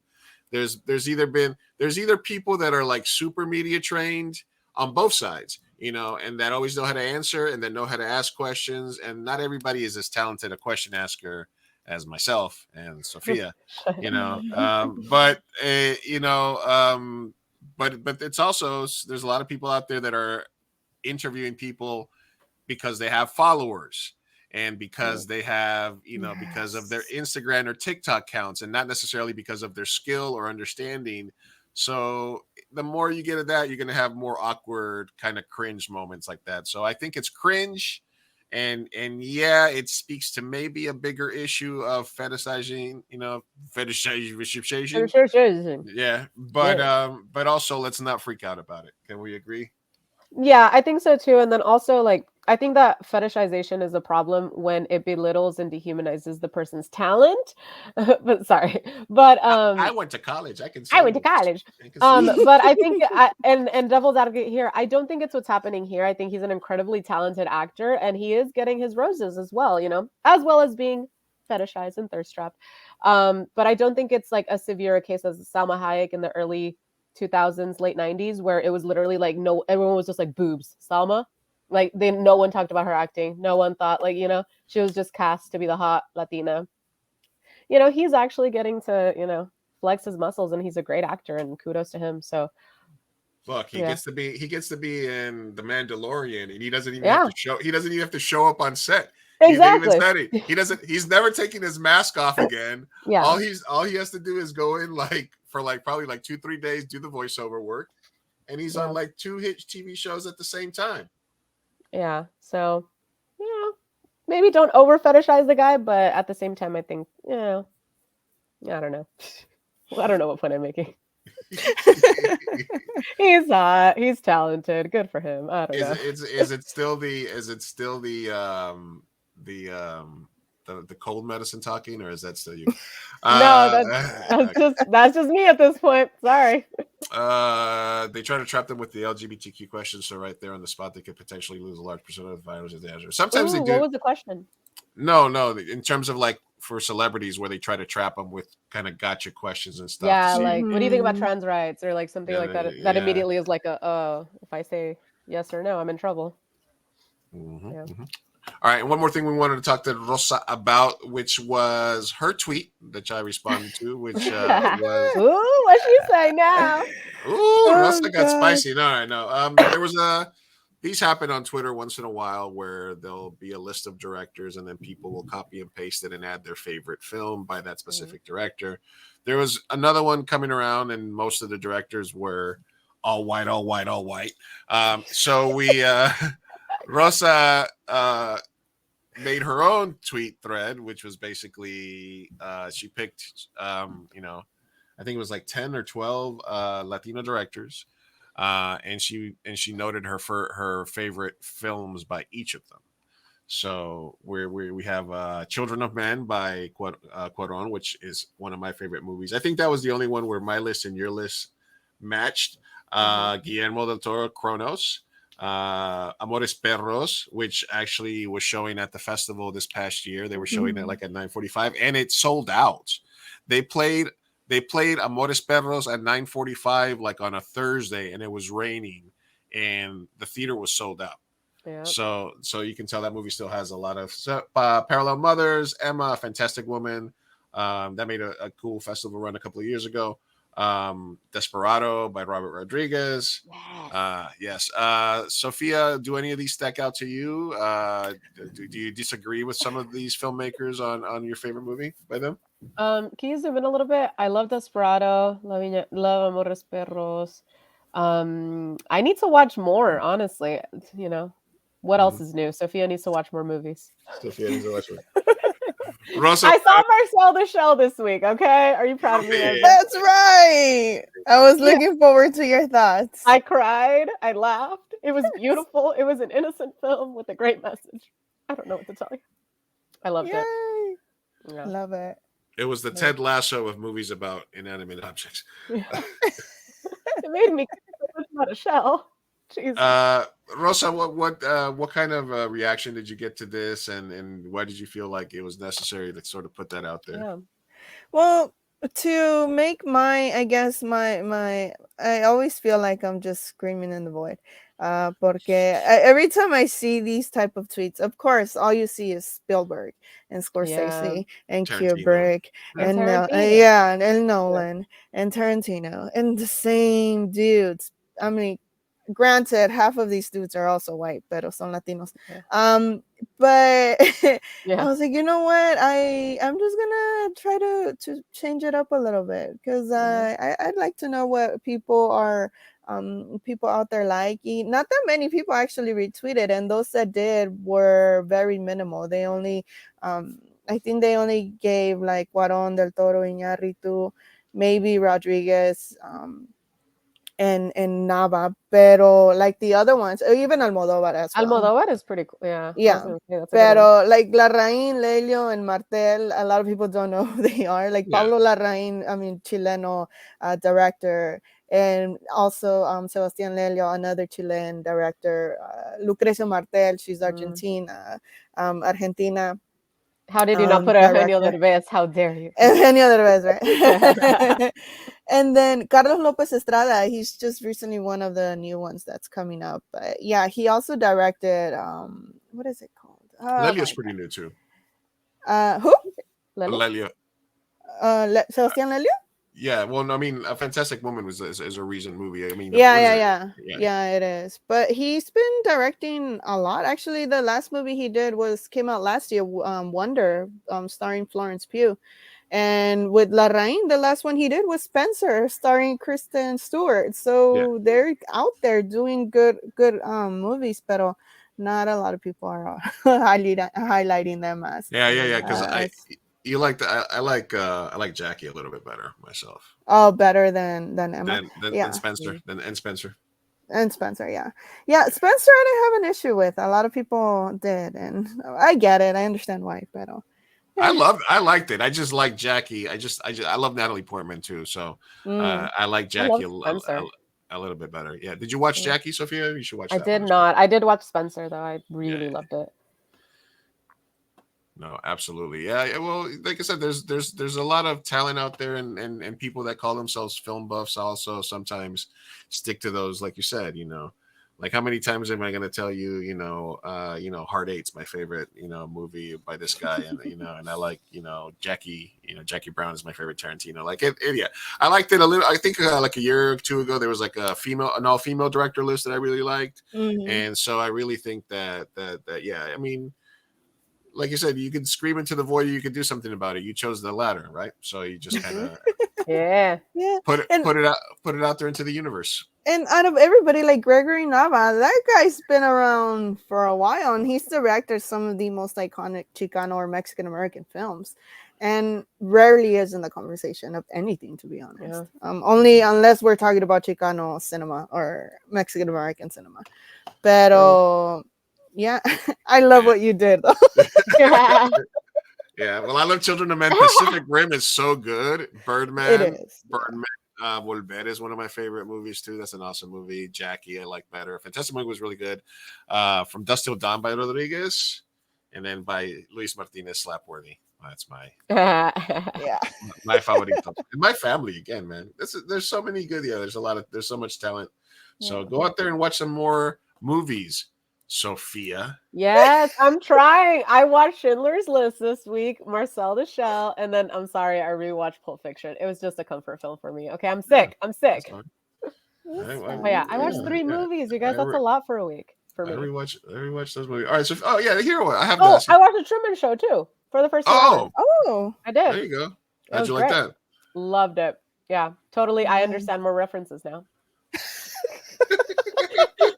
In case I don't see you, good afternoon and good evening. Jim Carrey peaked. Jim Carrey there.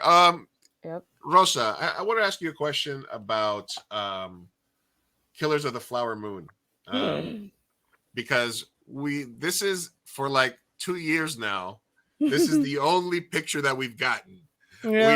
We know who's in the cast. We know Jesse Plemons. We know it's Scorsese. We know it's we know this.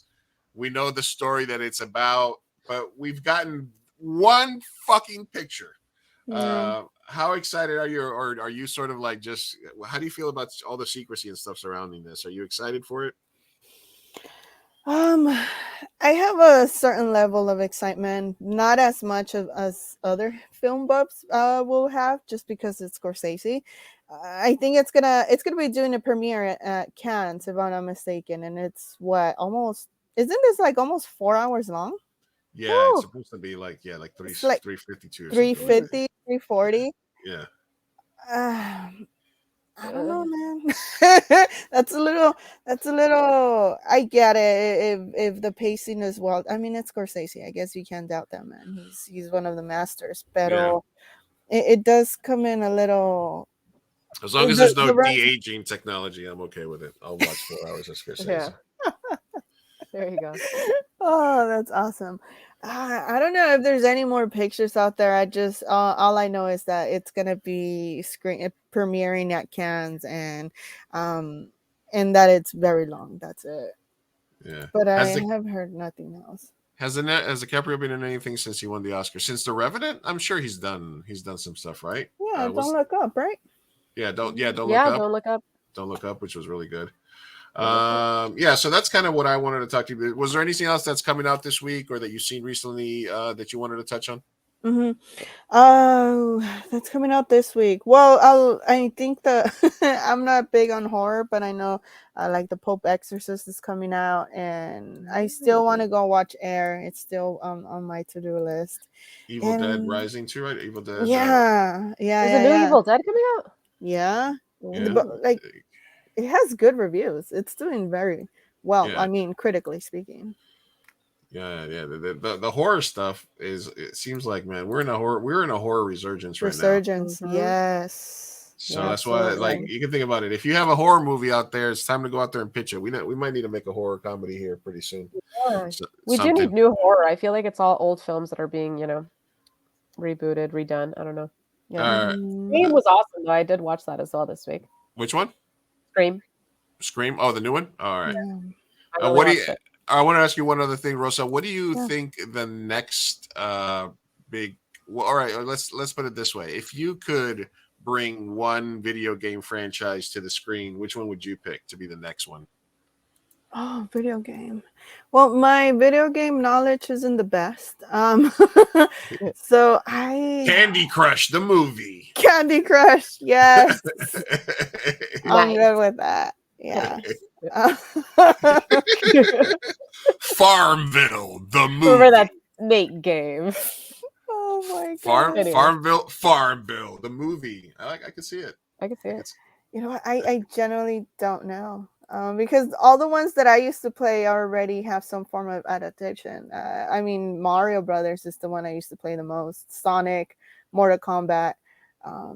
So yeah, they're all out there already. So, but you know what? I have to express my immense joy of seeing how well Mario Brothers is doing, and how it's just blowing everybody's expectations and predictions, and it's just, and I'm happy because I watched it again for a second time. Well, that's what I did. Instead of watching new movies, I rewatched the ones I already seen. And I took my kids to watch it, and they loved it. They absolutely loved it. They were having a blast. And the screening that I went to, it was mostly it was a 10 a.m. screening on a Saturday. No, it was on a Sunday. It was on Easter day. So I'm thinking, you know what? I'm gonna go Sunday morning, Easter, it's gonna be empty. My dummy head thought that. No, that thing was packed. Yeah. And like half of the theater was like cosplaying, whether like Princess Peach or as Mario or as Luigi or anything. That's I was awesome. like, you know what? And hearing a lot of people talking about it, and finding out that Mario has been around for 4 decades. That's a good 2-3 generations of people that this is going to be speaking to. Man, it just makes me happy. I can't wait. I'm going to see it on the 28th. There's a sensory screening that I'm taking the Minion to, so we're going to watch it there. Aww. Yeah. So good question coming in before we let Rosa go. The list Rosa put out are for Latino directors who work behind the scenes. Is representation more important behind the camera or in front? Both. Yeah. That's it. Bye. Bye. No, I think it's both, because a lot of the movies that I select, I'm trying to think, is there any movie I selected that didn't have Latino representation on screen? There might be. But I think both. You didn't pick Spencer. That would have been the only one. Okay. Yeah, no. There's no Latinos in Spencer. No Latinos in Spencer. Or probably in Jackie, which I picked. As a Latino director and somebody who tries to do both. Yeah. I mean, we always give shit to GDT, right? Because his movies are very white. So but again, he's also and as Rosa said, a lot of these directors are Latinos, but they're also white, so it's kind of like a weird thing where there is a difference, specifically speaking, between American raised or born Latinos versus foreign Latinos to the US that are making movies in the US space. Those directors are much more apt to want us work with their heroes, actors they admire, that they always want to work with, and not so much whereas the US born like Robert Rodriguez, always tons of representation, right? Tons of celebrities like that. And you can see a palpable difference myself. US raised Latino. et cetera, et cetera. So there is a bit of a difference. Even Inaratu, Birdman, other movies like that. Not a lot of Latino representation. DDT. So yeah, we wish they would do more because both of it is important, and you would want Latino directors to put more in front of it. But it's kind of like not a nitpick, just something we it's like we love them and we respect them as masters at their craft. We just wish and hope they continue to sort of expand in that area, but they can be judged against the other great directors just strictly because of their talent and their vision, right? Agree.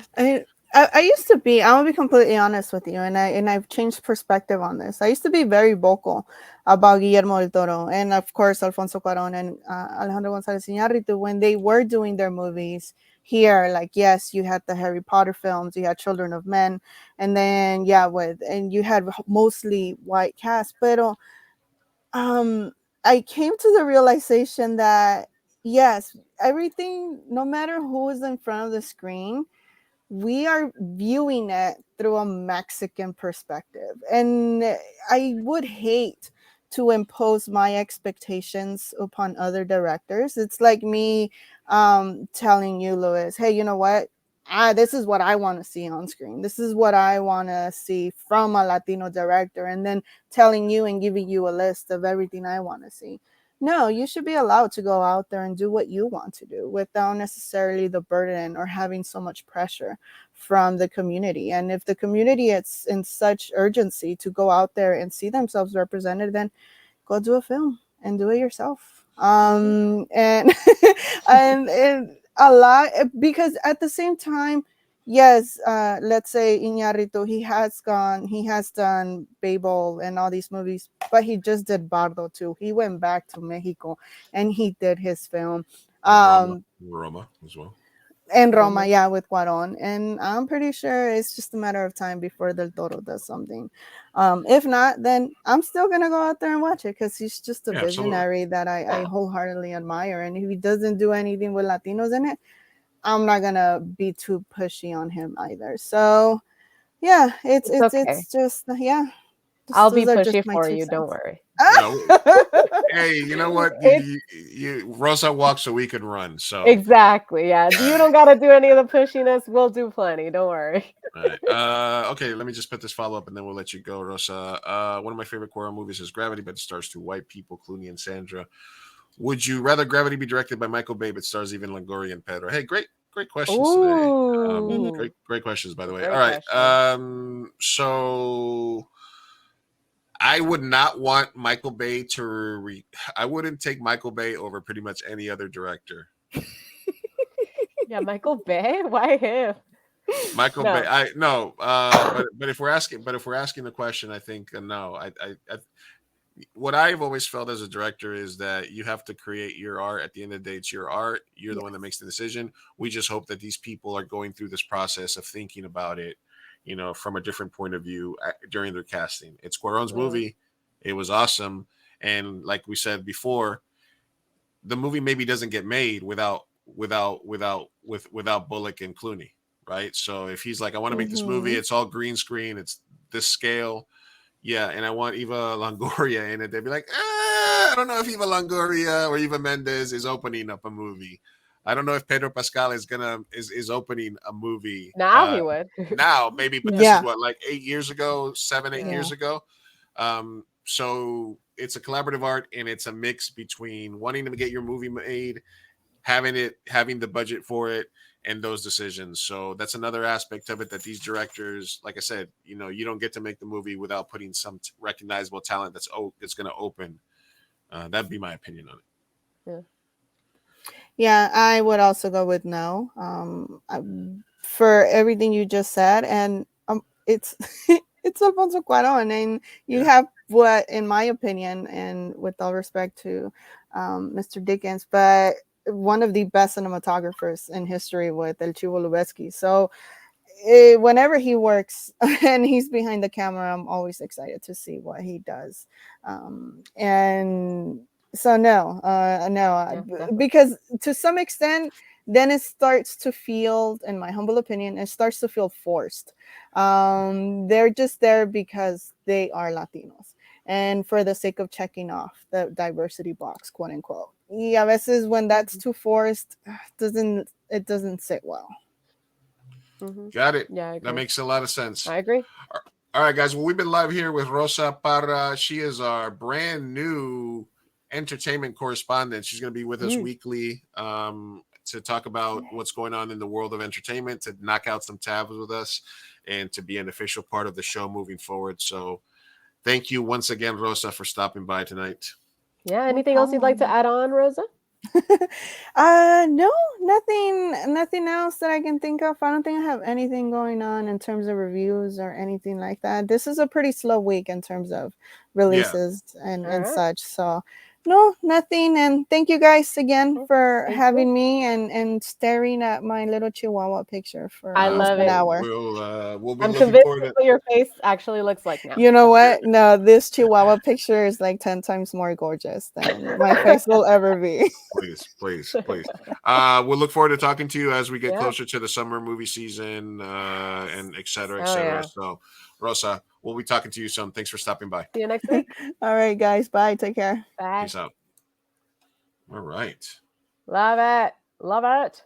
La Handa says there's a lot of Latinx representation behind the scenes of Pinocchio. Yes. That's I true. believe you. I believe you. Can you switch back the black background, please? Just What looks do you so want me to black. The black background. Do we have a black background? Yes. No, can you switch it back to not black? Oh, I never switched back our No, I was like, I don't like the black. No, give me a second. Don't clip that. I mean the black background. Jesus.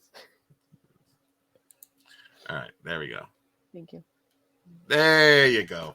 No, I never colors. I never changed it back after bracket bit. Sorry. It's okay. Oh man, right. that was great though. Love Rosa. Yeah. Hey, so you sound a little better. You're still doing okay tonight? You're I'm hanging in there. I'm feeling still a little not great, but a lot better. Boy, a lot better than Tuesday. Holy cow. Yeah.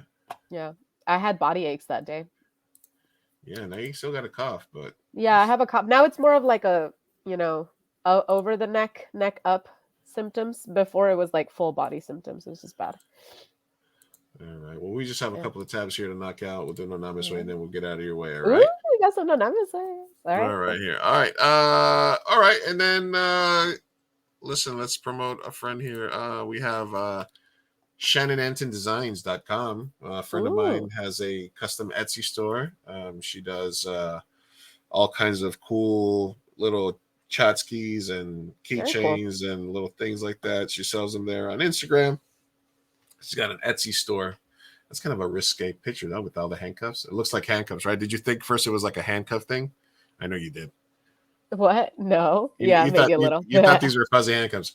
So go to ShannonAntonDesigns.com, and they're a friend of the show. And we'll be promoting random people from time to time because we like to do that.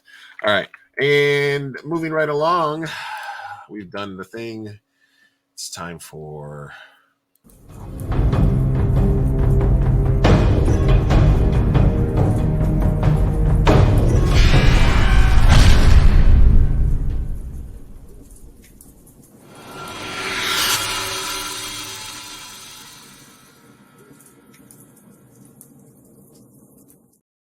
dun dun. Let's get political. All right. What do we got today, Lou? All right, tonight we're gonna keep it short because I don't want to. I think I've decided I don't want to do. We're gonna keep too much is too painful. Yeah, we're gonna just pick like one or two Hellscape stories a week. Sounds good. Because if you want to figure out what the hell's going on in the Hellscape, you just have to like look outside and everything's on fire. Everything's on fire. Let's go. I'm going through it real quickly. Give me 2 seconds here. Yeah, sure. All right, let's start with books. Okay. What kind of books? Because all of them. You know where poor people, old people go, and kids without internet connection go when they need to do homework, do research. Where do they go? Biblioteca. La biblioteca. La biblioteca. It's been an institution even in San Diego, in the cities, it's a place you can go to and not have to pay money. You can donate go my there, books every year. donate your books. You can do a ton of stuff there. You can read. You can do everything. You can sit there and listen to music, watch movies. Libraries are amazing. When I first moved to San Diego, I didn't have internet. I would go there to check my email. Love libraries. You know who doesn't love libraries? Hulu. Who?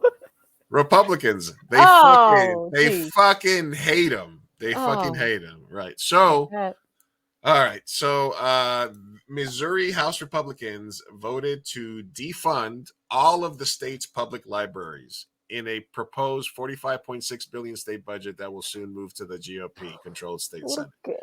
So the governor of Missouri set a budget, right, and he sent it to approval for Congress. They sent it back, and they're like, "No, this is too much money. We can't spend all this money. Let's cut all funding to libraries." So they want to they literally want to defund the library. They want to close all the libraries. Yeah. Yep. This is after same thing. We just did a $3 trillion deal with Saudi Arabia. So whenever there's people that just say like, where are we going to get the money? We don't have enough money for the libraries. We don't have enough money for healthcare. We don't have enough money for public schools. $3 trillion to Saudi Arabia. You guys. We have enough money for public libraries. We just don't prioritize social services in these countries of the United States. Uncle Bernie says it the best. Comrade Bertie says it the best when he says, nobody bats an eye at the spending bill. When they need to bail out a bank, they never say, hey, how are we going to pay for this? Money's not real to the government. They can literally make more. They're just printing it out of thin air. There's no such thing. The debt will be forever. We're never going to pay the debt. It's not a thing. You're not being fiscally responsible by banning books, because at the end of the day, the ultimate goal is the books. Where are the books? At the library. Next thing they're going to come after is Barnes and Noble. They'll figure out a way that Barnes and Noble is no good. And that's privatized, right? So they are trying to figure out a way to censor the internet. They're trying everything. Yeah. They are losing everywhere. 3/4 of Americans favor abortion. 3/4 of Americans favor some sort of, or 60-something% of Americans favor some sort of sensible gun control. They're losing demographics. Their voters and their base is dying or increasingly crazier and crazier, and they have to fight these horrible.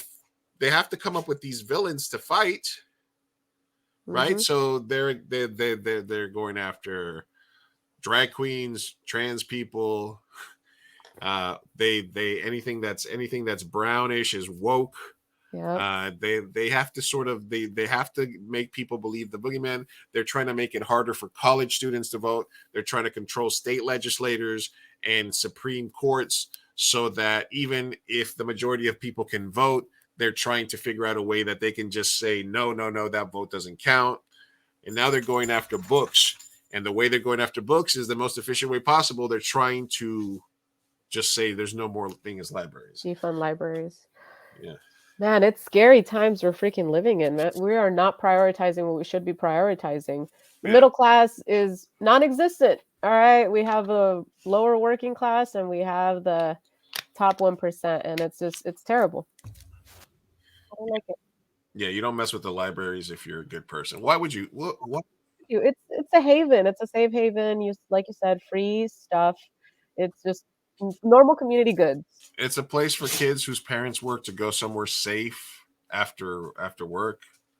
After school. It's a place for book signings. There's a place meeting rooms. You can go film stuff in a library. They'll let you do stuff for free. You can use the internet. You can go listen, man.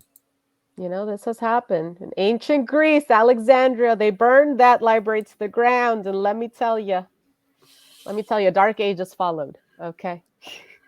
The Dark Ages followed. We entered the Dark Ages. Yes. Read a history book. All right. The other thing that happened is NPR decides that they're basically going to deprioritize Twitter, and that they're no longer going to basically be on Twitter. This is because Elon, I'm a 12-year-old with memes, Musk, has decided that they were going to make they put next to NPR that it is what do they put next to them? Government funded. First they put state funded media. Now they call it government funded media under their check mark. So basically, you know, NPR produces consequential independent journalism every day in service to the public. Here's where you can find our work. They basically want you to download their app or follow them somewhere else. But and then Elon is, you know, Elon's is knee deep in like Saudi money and Russian money for his loan to buy it, you know.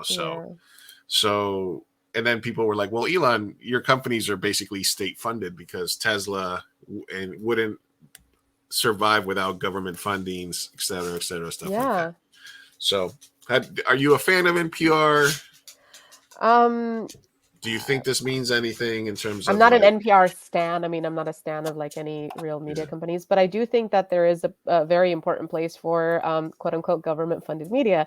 That is usually when you can get the most. They get 90-something% of their funding from donations. They get government grants that anybody can apply for. So it's not really like it would be like, you know. So I do kind of like that a little more than privately owned media companies. You know, so.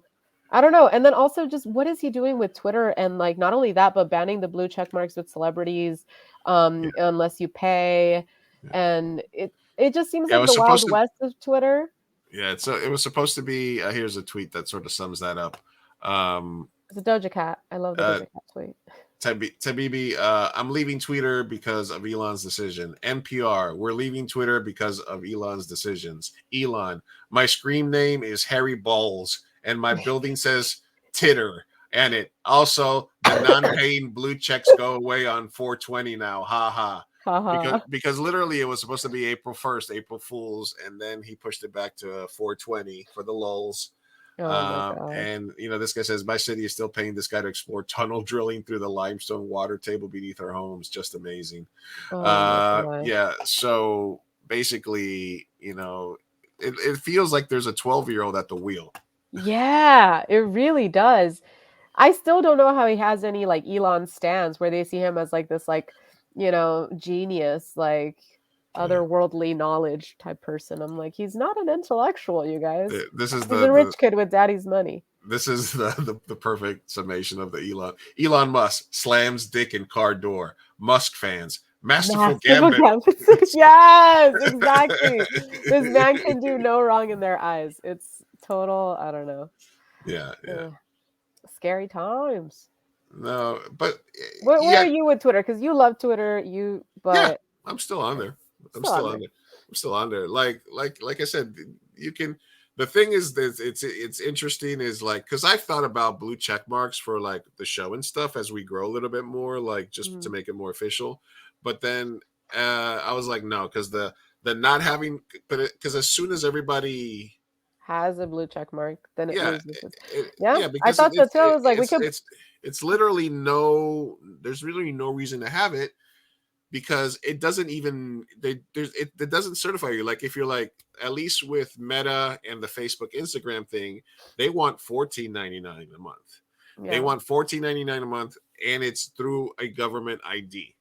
And you have to, so it's actually a verification of who you are, so you can't be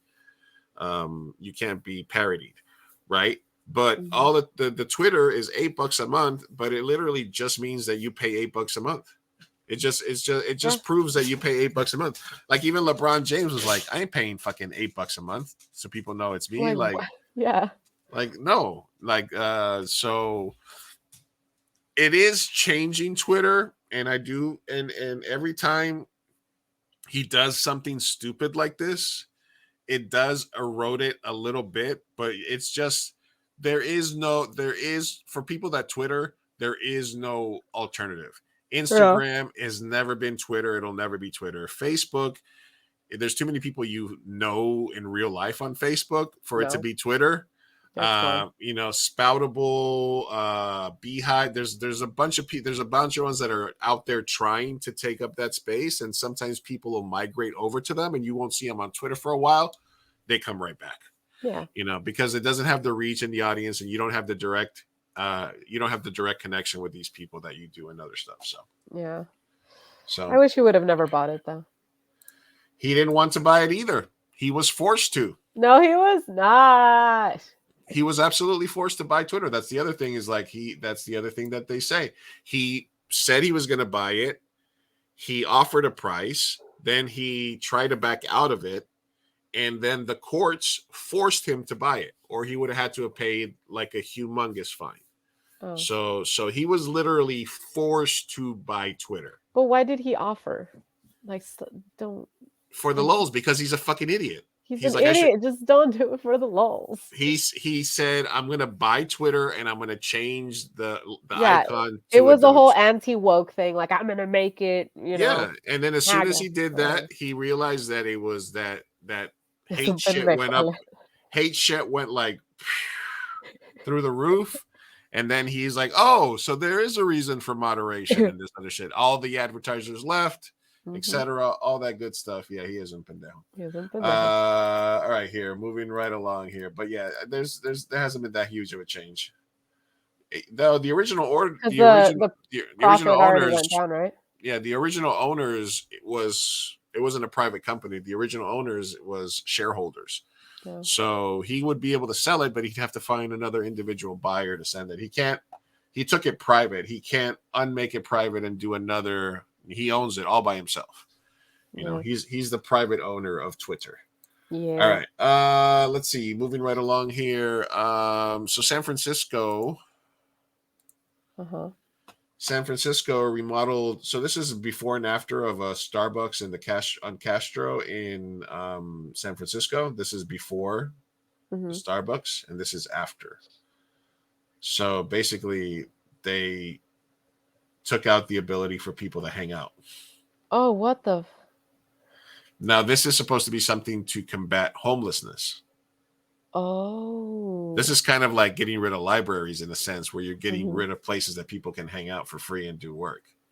So. But that just seems excessive. But have you noticed this at all in any sort of location? I have in NorCal. So I recently went to visit my friend in Berkeley, and Berkeley they have a whole homelessness issue. That park that people are like constantly protesting, they want to build something on it, but it's literally like a homeless haven, I guess.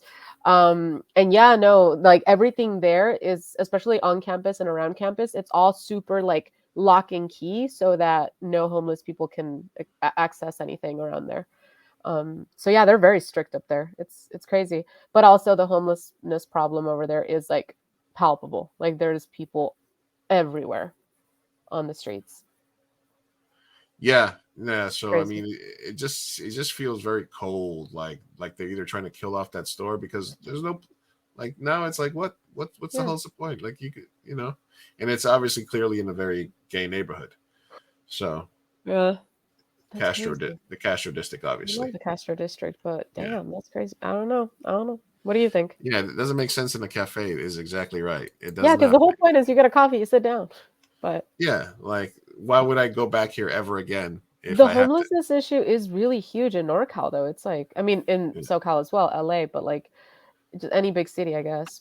But see, that's the thing that we should be talking about more is how can we can have social services to help these people out as opposed to. Yeah, as opposed to let's put spikes on the freaking park benches and under bridges so people can't make it. Instead of like, let's help them out. Let's make it as least, let's make it a little bit less palatable for them. Yeah.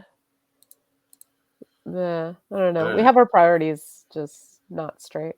Yeah, let me get our things here. How many No Namez Weis do we have? We have 3. Oh, excellent. That's a good number. I love that. We'll get to it in a second here. All right. Let's see. Moving some of these things to future weeks. Next Tuesday, maybe. Okay, I found the channel for I found this channel here. The guy that got shot in the stomach, his name was Classified Goons. And basically, after seeing a little bit, I'm not going to watch his videos or subscribe because I don't want to give him that. But basically, he has videos like fake vomiting on an Uber driver, asking strangers to play Naked Twister, taking people's groceries, prank. Okay, that's not funny. Snitching on my camera, accusing people of stealing pets from PetSmart, aggressively sniffing people in the ear.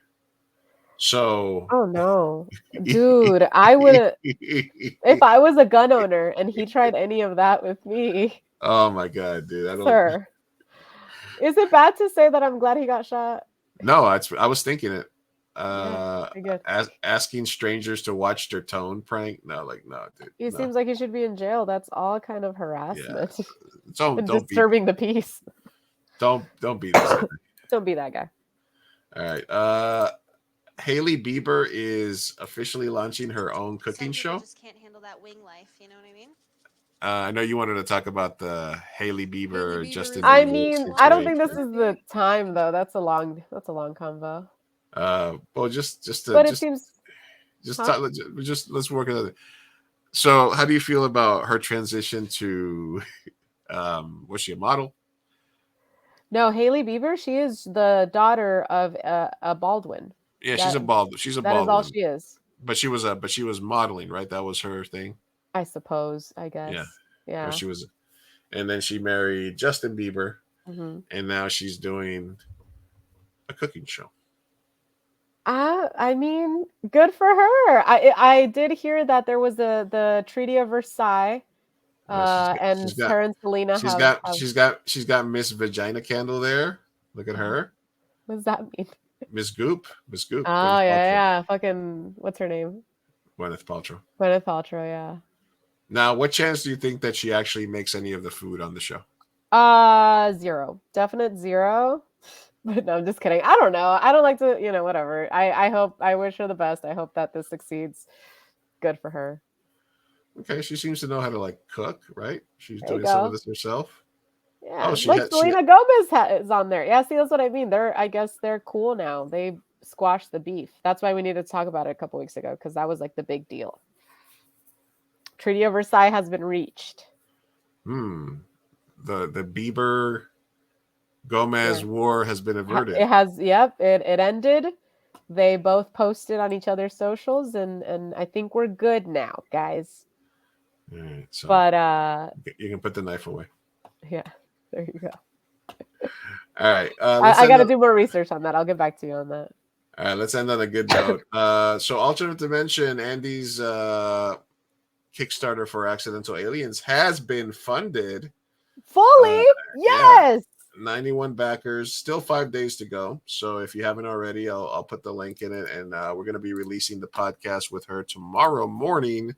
Hell yeah. So the episode that comes out tomorrow will be the one where we're talking to Andy Ducliffe about this project, and it was probably about half funded by the time we had her on. So it's glad to see it has 91 backers. It's past its goal of 3,500, so they're moving on to their stretch goals. Still 5 days to donate to this campaign. It's a local independent group of indie diverse comic book writers, and they're getting together to do a their I think it's their 3rd or 4th anthology. Yeah, it's a bunch of different indie comics that come together. So awesome. Very happy for them. I'm gonna be looking forward to seeing what they come up with.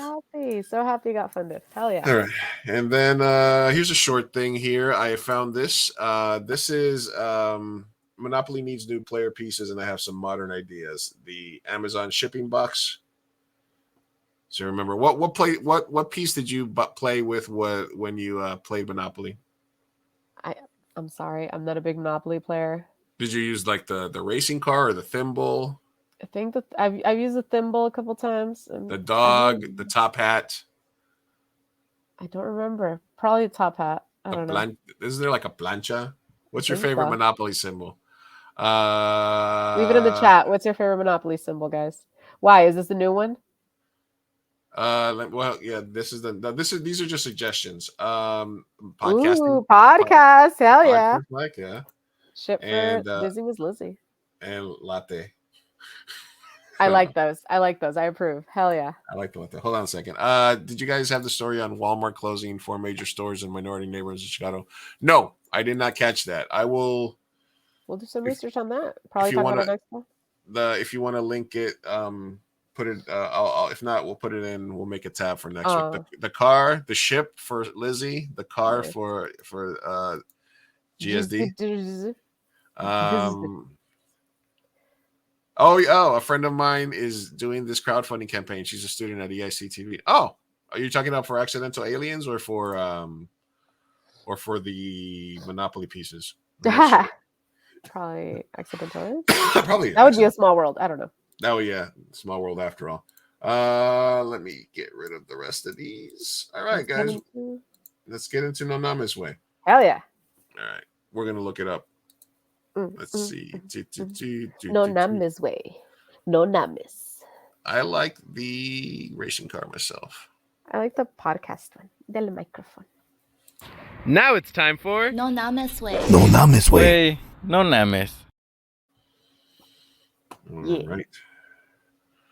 All right. 3 questions. No Namez Wei. Oh, okay. Yeah. Posted the link over there. Got it. I will check it out. Boom. All right, here we go. 3 questions. The first question comes up to us from El Payaso. Oh. El Payaso writes, what are the host opinions on AI and Chat GPT and the future of film production? Ooh, that's a great question. Jeez. I'm terrified of AI. Not so much when it comes to filmmaking, although it probably should scare and me. Yet you fed it your pictures. Yes, I did. I think I would be scared for stuff like that, like art. It's scary for what it could do to OnlyFans, to porn. Scary for everything. Honestly, everything. We're all gonna die. You guys. You're talking about like that one thing we talked about where they change the faces.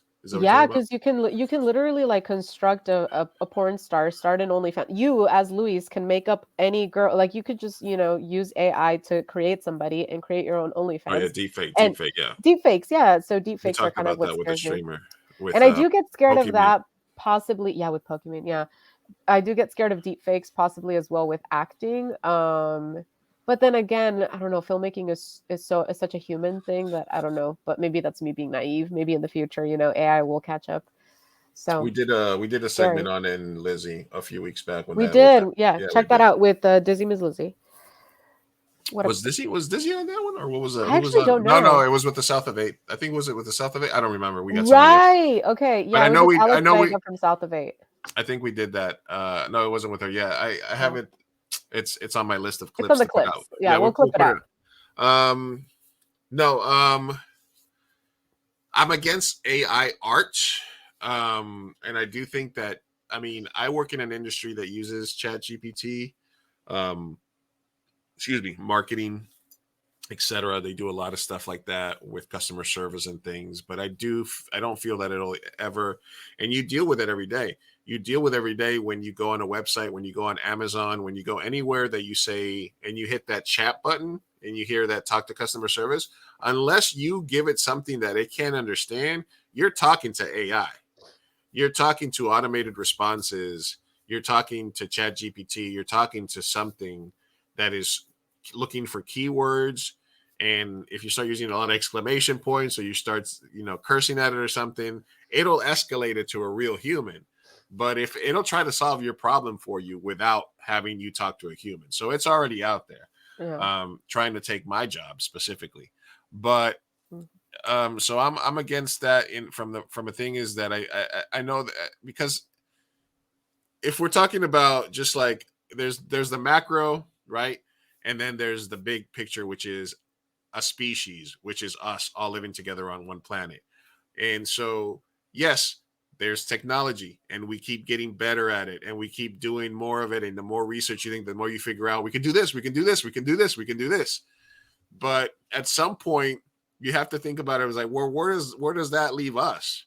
because it was before it was like we're automating things so that there's less on-job industry injuries. We're automating things so that we can free up humans to think about stuff, right? Mm-hmm. But if the thinking is getting outsourced, then what are we? If not the Matrix, and they're just going to plug us in and just get electricity from us. You know what I mean? Like, at some point, you have to have that. There's people out there probably in think tanks and shit that are thinking about this stuff. It's like, what's the future of humanity if all of these things that humans do are being automated? What are we supposed to do? Just hang out, eat, and fuck?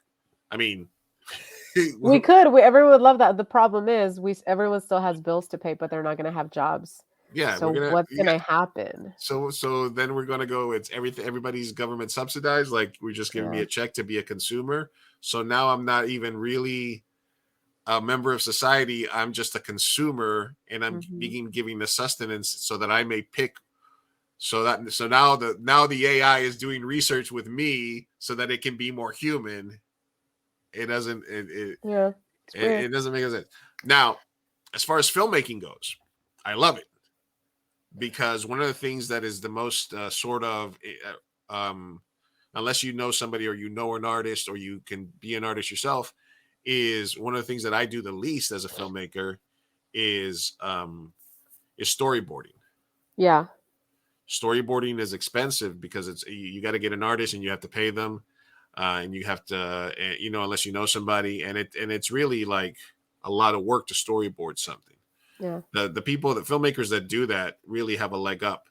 I just think of things visually, and I give my DPs and stuff a lot of freedom to figure out the stuff the day of, to let them play. So I don't really bother with storyboarding, but that is something that I would love to take advantage of AI on, because I can very quickly come up with images and stuff that I can share with my DP, that I can share with my team, so that I can sort of figure out what it is that I want. So as a research tool, I love it. I love the ability to do all these things. I'm not afraid of the technology. But as a human that thinks and creates, that makes a living being a salesperson and a creative thinker, it does piss me off. Yeah.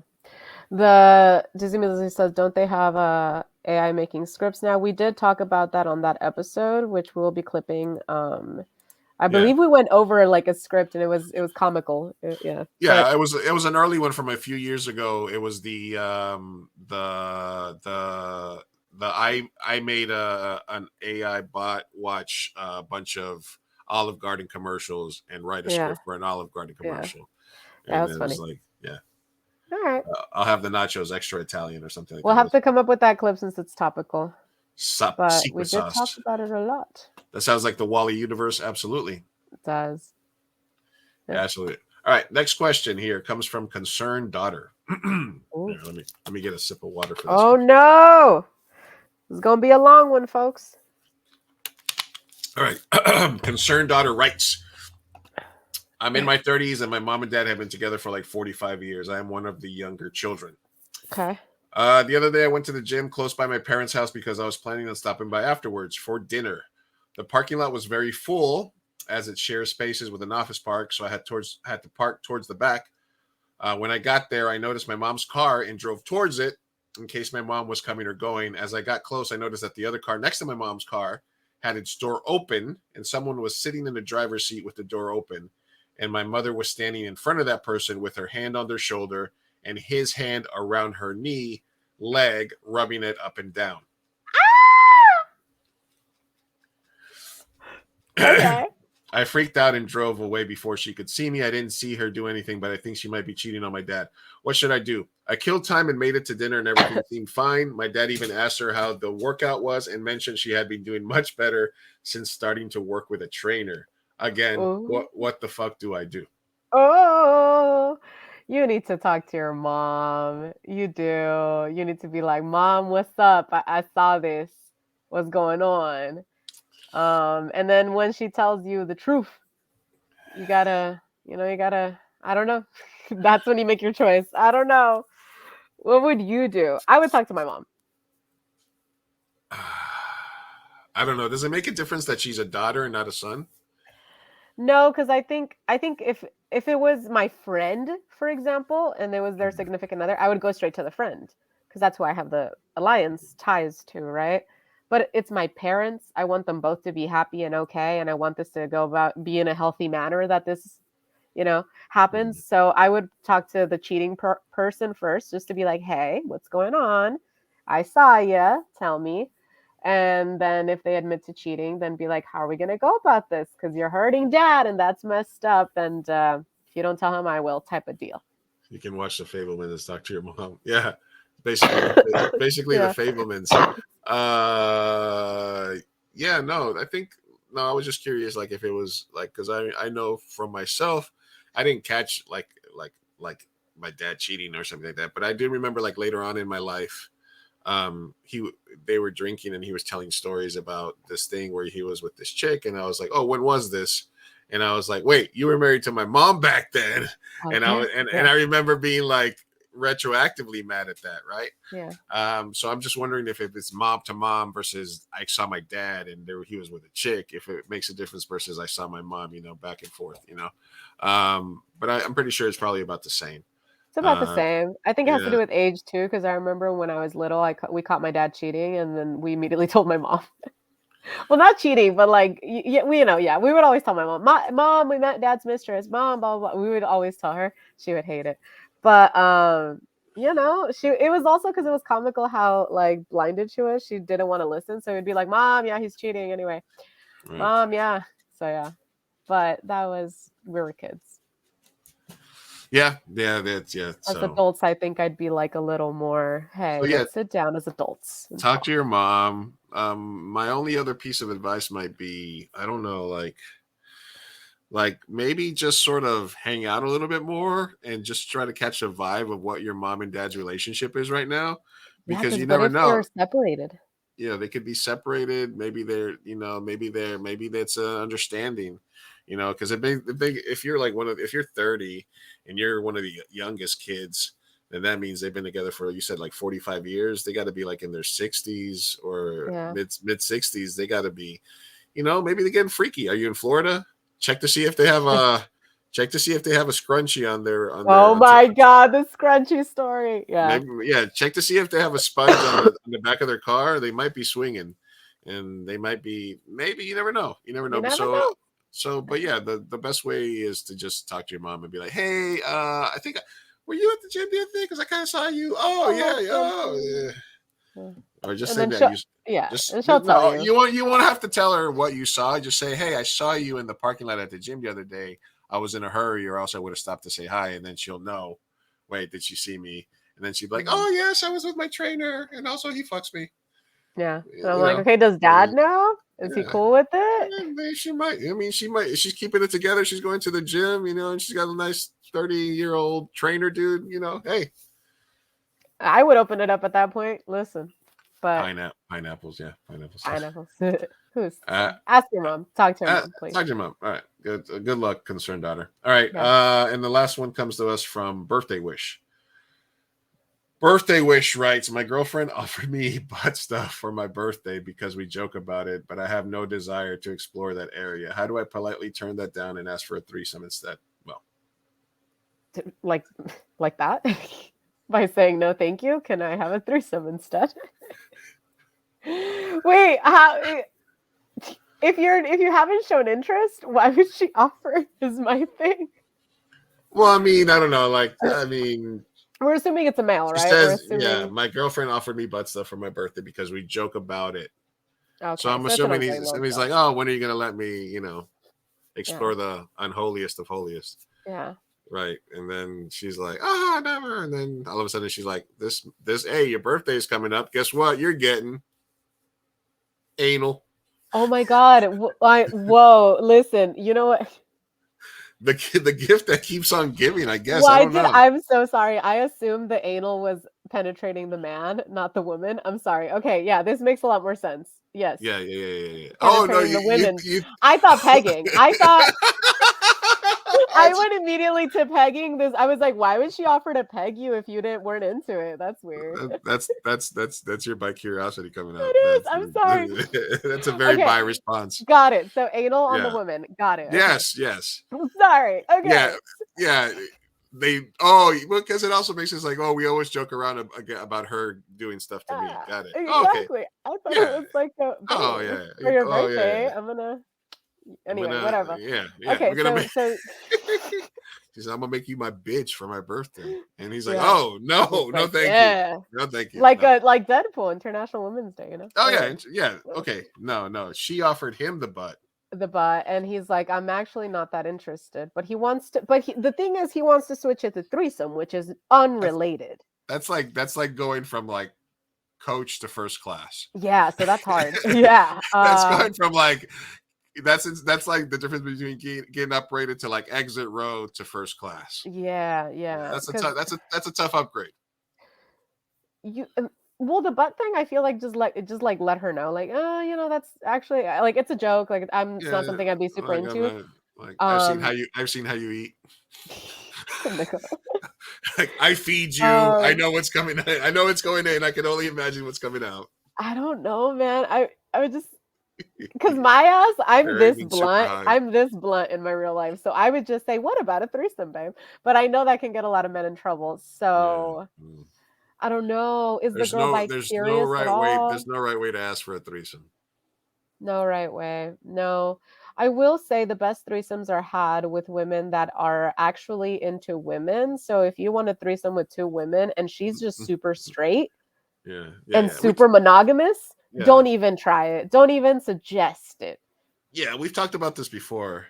That, you know, like very monogamous straight women will never take that kindly. Mm-hmm. So you know her. No, if they're strictly dickly, you gotta and very monogamous too. Like I don't share my man. Sorry. Yeah. That's usually the kind that will offer up the butt as a gift. You know, that'll be like, hey, you're in a no-win situation because there's no way to, like Lizzie said, you're aiming kind of high there. I'd be surprised to ask what he asked for next birthday. Yes, it would be escalating. No, she says you can have the butt. We always talk about it. He says, you know what?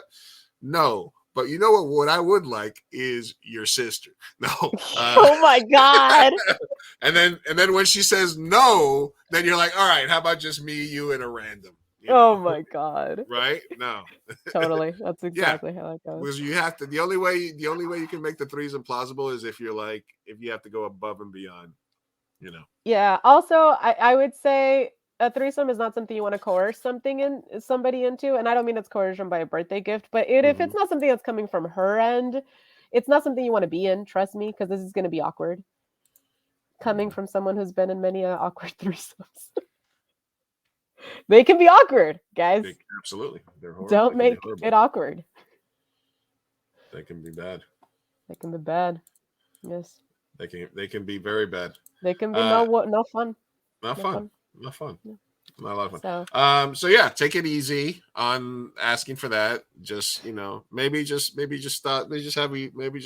have her, consider the other side, consider the internet, maybe have her rummage around back there, toss your salad a bit. Maybe you might surprise yourself. You might like it. You should explore your bum. You have a G spot in there. You know that? Yeah, there's a space back there. Yeah. We did not help at all, did we? I'm sorry. Hopefully, she is bi-curious.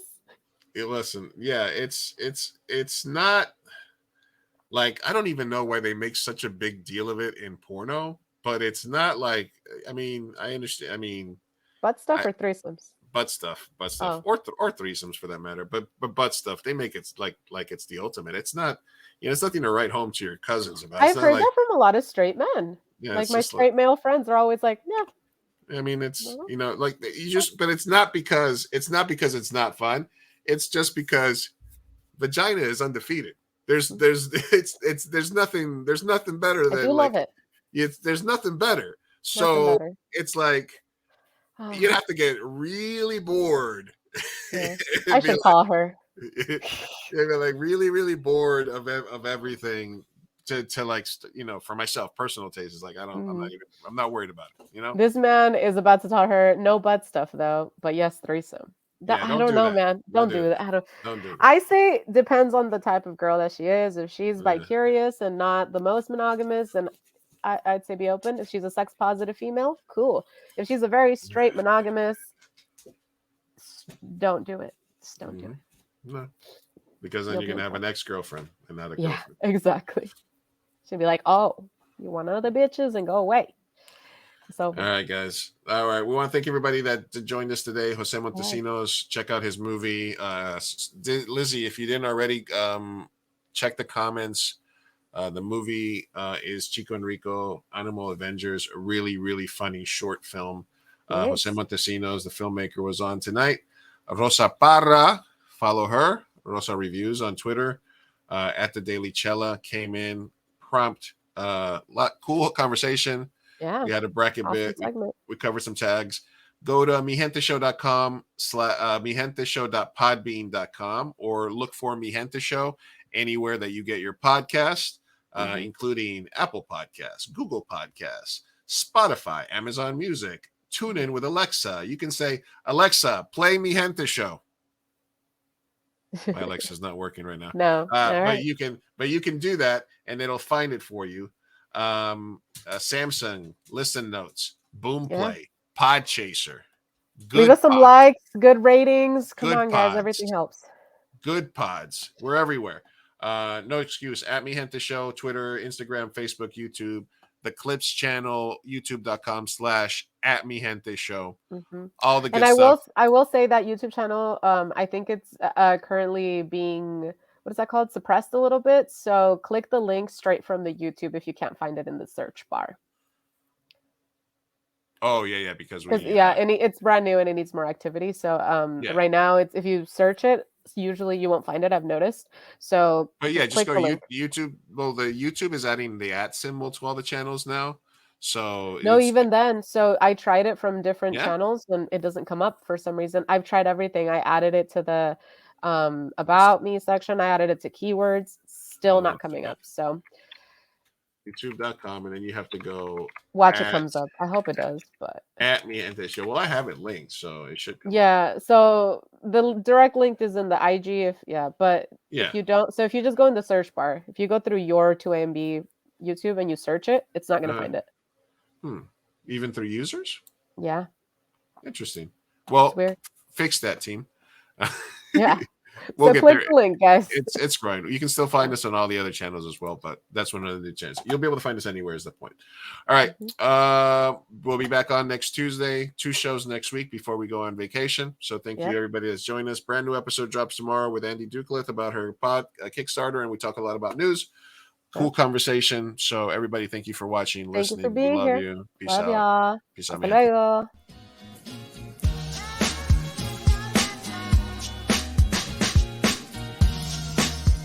Vamos, papá, hay que irnos. Me estoy aguantando desde que pusieron el domo. Puedes esperar. Muchas personas trabajaron en esta película y solo quieren que te aprendas sus nombres de memoria.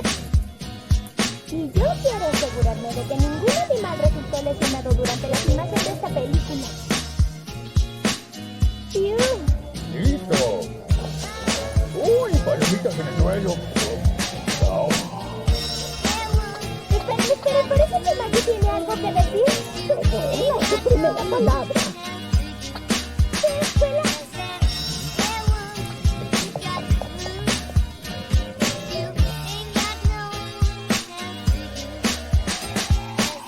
¡4 años de escuela de cinematografía para esto!